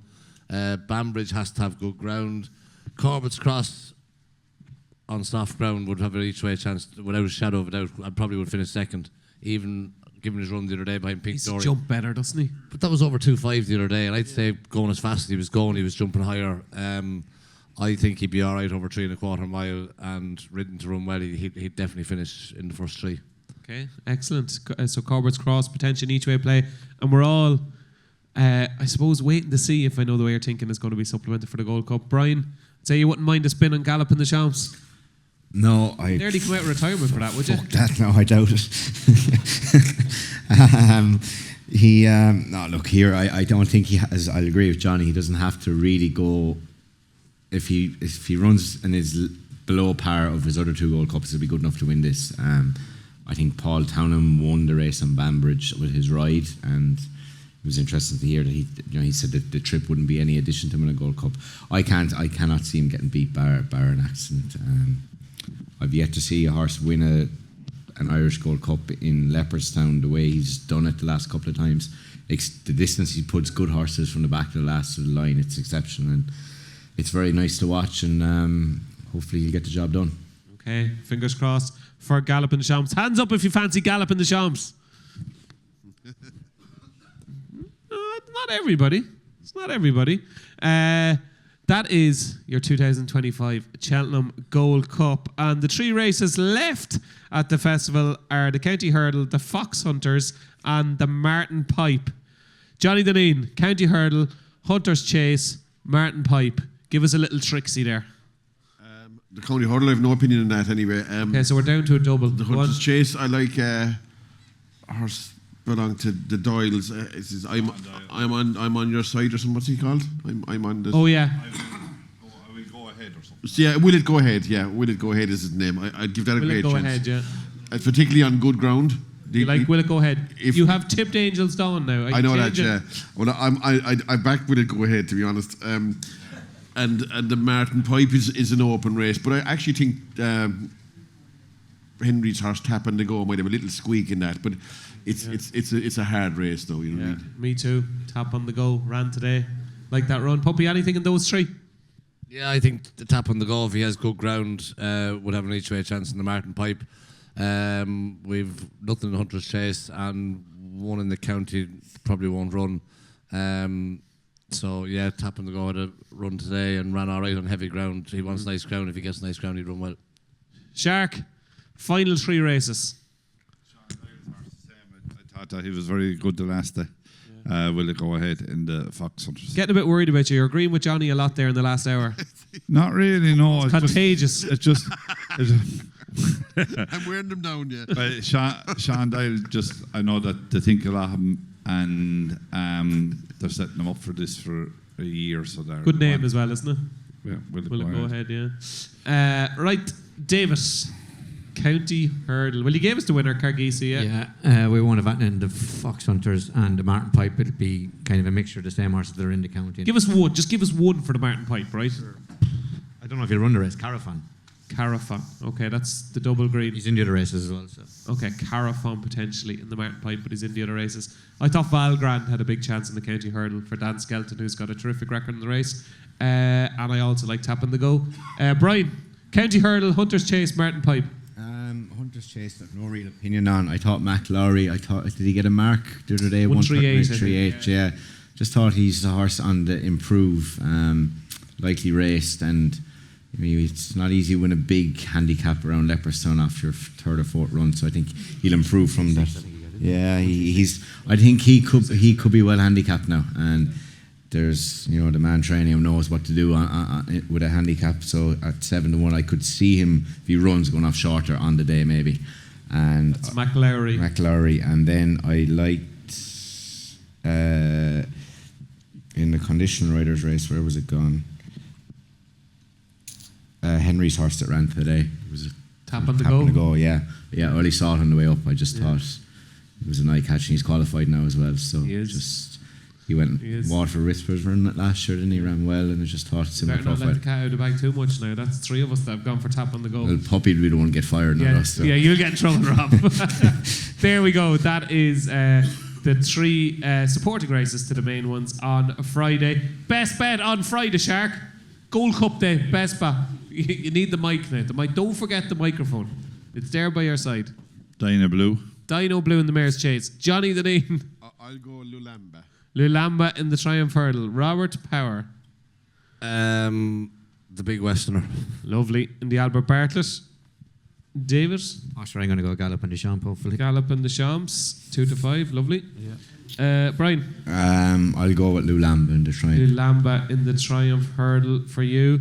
And I will give a shout out to Val Grant in the County Hurdle. So before we get the charity bets from the guys, just a quick talk. We're going to have questions now. So think your questions. You've got a couple of minutes to think of questions. Horses you fancy. They've mentioned a lot of fancied horses. If there's something maybe from left field that they haven't mentioned, you want to know, do they fancy it? A horse from Willie's that you want David to talk about, let us know. So you've a couple of minutes to think of your questions. I'll come into the crowd. Prestbury Cup. Let's have a look at the prices for the Prestbury Cup, okay? So at the moment, in the Prestbury Cup, Ireland are 1 to 9, Great Britain are 8 to 1, and it's 14 to 1 the tie. And Boyle Sports actually have a special price on Willie Mullins to train more winners than Great Britain, and it's 11 to 4, Shark Hanlon. Would you be interested in that? Yeah, I think I would, yeah. Like, just going through Willie's horses only tonight there, with a bit of luck, he'll train 3 winners first day, 3 winners the second day. Yeah. He'll go through them, like, he should train 3 winners first day, 3 winners the second day. And he could train 10 winners. He could train 10 winners. He's done it before. He's nearly guaranteed to train 8. Right? And I don't think England will get to it. There you go, David. That's the kiss of death you were looking for, is it? Yeah. So you think I remember Willie? You think 11 to 4, Willie Mullins to train more winners at Great Britain is a great price? Yeah, I think it is. Now they'll win some of the handicaps, but the Irish, I'm sure that will win a few handicaps as well. Let's go across the panel right there. There's 28 races. Give us the score. I'll add it up for you if you're struggling. And So you think how many will Britain get? 7 or 8. Okay, so we go 7, right? Yeah. 21-7. Johnny, what will the score be? You're good at maths. 7. I go 7. 21-7. Robbie? I think the English have more winners this year. I think Skelton and Henderson have better teams. I think they have handicaps look to be set to suit them better. So I'd say 9 or 10. Okay, so maybe 18-10, David? Yeah, I got the same as Robbie, yeah. 18-10? Yeah, 8 or 9 that way, yeah. 8 or 9, so maybe 19-9. I think they might have maybe 11, I'll go with 17-11. There you go. Okay, questions. Hands up. Who's got a question? Have we got oh, there we go. Hold on 1 second. Oh, we've a roving mic. Oh, yeah. Sorry. There we go. A question for David. It seems that your latest recruit at JPO and Kopek to me seems to be favourite yes. for the County Hurler, the Coral Cup and the Martin Pipe, and he hasn't been mentioned yet tonight, so you might give us an update on him. That's a fantastic question. Well done. We forgot about him. Kopek to me, spill the beans, David. Yeah, he's a horse we got the start of the season. Was meant to go chasing and got injured. So missed most of the early part of the season. Came back there late in January and it just decided it was too late to go chase with him. So where do we go? And we stuck him in the handicap hurdles. How good is he? Hard to know because he's only just starting to turn the screw on him now. Somebody knows something, though, to back that horse from the price he was into the price now. I know it's not going to take fortunes, but somebody must know something. Yeah, I don't know. So we're only starting to turn the screw on him now. So if it was run today, like he wouldn't be ready, kind of. Yeah. But hopefully he's a nice horse. He won his last 3 races in France. That's kind of about as much as we know about him yet. So. Yeah. And what kind of a mark do you think he'll get? It's hard to know. The English handicapper and the Irish handicapper do it differently. Do it differently with France, with France. So Favourite of French horses sometimes, isn't it? So yeah, his Gaelic Warrior course was the big one, wasn't it? Yeah, so I don't know exactly what way it's going to go, to be honest. It's next week, isn't it? Tuesday, I think. Tuesday, yeah. Tuesday next week. Kopek to me, but no more positives than negatives about Kopek to me, yeah. No, he's a nice horse, as I say. He was meant to go chasing, but he did get hurt, and only came back there after Christmas. So hopefully, whoever's backing him is right. There you go. That's Kopek to me. Did you have a few quid on? No? Not yet. Okay. Anybody else got a question? Sharon's got the roving mic going there. So just put up your hand and Sharon will give you the mic. I can't see any hands. Can you? No? Anybody else got a question? Are we done? Nobody else? There we go. Here we go. Somebody plucked up the courage. I hope this is a good one. You have to do a bit of tracking to get there, Sharon. Nice turn of pace there. She's quickened and smartly. She's got there. Good and straight. Just off the cuff, just the thought came to me. You've talked about how many races Willie Mullins will win. I'm asking you, how many races do you think the French Breds will win? Oh. Who wants to take that one? Pedigrees aren't your strong point. Puppy, your pedigree man. French Breds, how will they do? They won't win the Albert Bartlett. The big Westerner will win that, and she's a Westerner. They could win the first 3 races on Tuesday. They could win the first 3 on Tuesday, yeah? Well, Kopek, Marsborough, 10 or 12 winners. Lossimed. What? Probably 10 or 12 winners. 10 or 12. What do you think yourself? How do you think they'll do? I just want to know what the Willie Mullins and the French Breds. It reminds me of Vincent O'Brien, the Sculver Northern dancer. You know, what is it that you think the French Breds have brought to the game? Or how did it happen? Good question. What does he like about the French Breds? I'd say the French breed horses to race, the Irish breed horses to sell. And so I'd say they're trained earlier and they're ready earlier. When we buy horses at the Derby sale, and it's 2 years nearly before they're ready to go again. They're big and they're round and they look great. Whereas a lot of the good French breds we had, if they were in Ireland, they wouldn't have raced till they were 7 or 8. But the likes of Duvan and that, tall, big 17 two-hand horses, but they raced them as 3-year-olds. As I say, they breed them to race them, and whereas we probably breed them to sell them. Good answer. Yep. Anybody else got a question? Sharon is in full flow now. She's warmed up. She'll get to you really quickly if you've got a question. Come on, you must fancy something in some of the races that you want to hear from David or Jonny or Robbie or Bryan or Shark. Anybody got a question?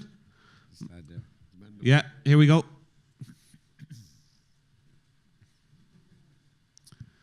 What's your best lucky 15 for the festival? Oh, lucky 15s, guys. Right. What way will we do this? What way will we do this? 4, Shark, yeah. 4. Okay.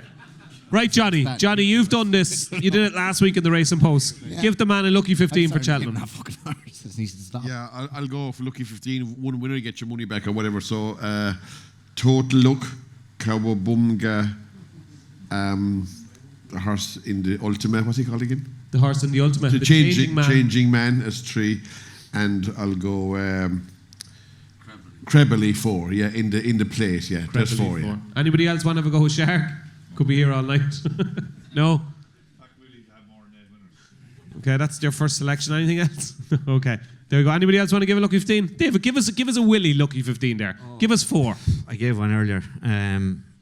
What did I say? Marsborough, J. de Grugy, Dino Blue, and I gave a 4th one, but I can't remember what it was.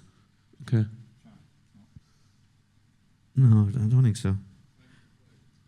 Yeah, it might have been Factophile, maybe. Could give us those 4 again? Marsborough, Dino Blue, Factophile, and J. de Grugy. J. de Grugy. I didn't give Factophile earlier. I can't remember what I gave. Yeah, if it comes to you, let us know. Anybody else want to have a go, Puppy? Work Ahead, Final Demand, Factophile, and the Big Westerner. Excellent. Bryan? I only retired there last year. I wasn't really allowed gamble then, so I'll leave it off. Okay. There you go. There's a few lucky 15s for you. So we'll see how they get on. Hopefully they'll make you a few quid. Anybody else got a question? Good question. Anybody else before we wrap up? Or is that it? Your eyesight is better than mine, Sharon. Can you see any hands? Oh, we've one, yep. Is there one down the back? No. They're just chatting to one another. Holding hands. Okay, there we go, folks. Right, it's charity bet time to finish up the night. Charity bet time. €100 charity bet courtesy of Boyle Sports on anything you wish. You can do whatever you want with it. But it all goes to the Irish Injured Jockeys Fund. So we need to get a few winners because it is the worthiest of causes, especially with the horrific couple of weeks we have had. Okay, here we go. Shark Hanlon, 100 quid. What are you doing with it? Willie to win the first 2 races. Double. A double. Willie, Kopek the board and Majborough, double. €100 double. Okay. Better write these down, actually. Okay, here we go. So, double, Willie's 2, Kopek the boards. Right, Jonny. This is important now, okay? We need to get this up, okay? What are you going for? I'll go total look. Total look. Total look in the... It was the... I think it's actually the Fred Winter this year. I don't think Boodle It was always the Fred Winter, wasn't it? But it just got Boodle sponsored it. So it's the total look in the Fred Winter. Roughly what price? I think he's 8 to 1 shot, isn't it? 8 to 1, lovely. We'll try and get you 100 quid. Win, yeah? Oh, win only. Win only. Okay, there we go. 100 quid win. Robert Power. Fact to file in the Ryanair. Okay, fact to file in the Ryanair 6 to 4 Boyle Sports. We'll try and get you a bit better. 100 quid win. Are you doing a multiple for us? No? No. I shall go something at a bit of a price. I'll think, assuming the 2 mares go to the champion, I'll go with Jade de Grugy. Yes, Jade de Grugy for David Casey in the mares hurdle. And Brian Cooper. You do each way. Brian, you can do whatever you want. It's the first time I was told that. The dad's horse in the Pertemps each way. He's 16, 20 to 1. And okay. That's dart each way in the Pertemps final. Or something. And I'm not listening to the laughter. I'm having 100 quid on Caldwell Potter at 16 to 1.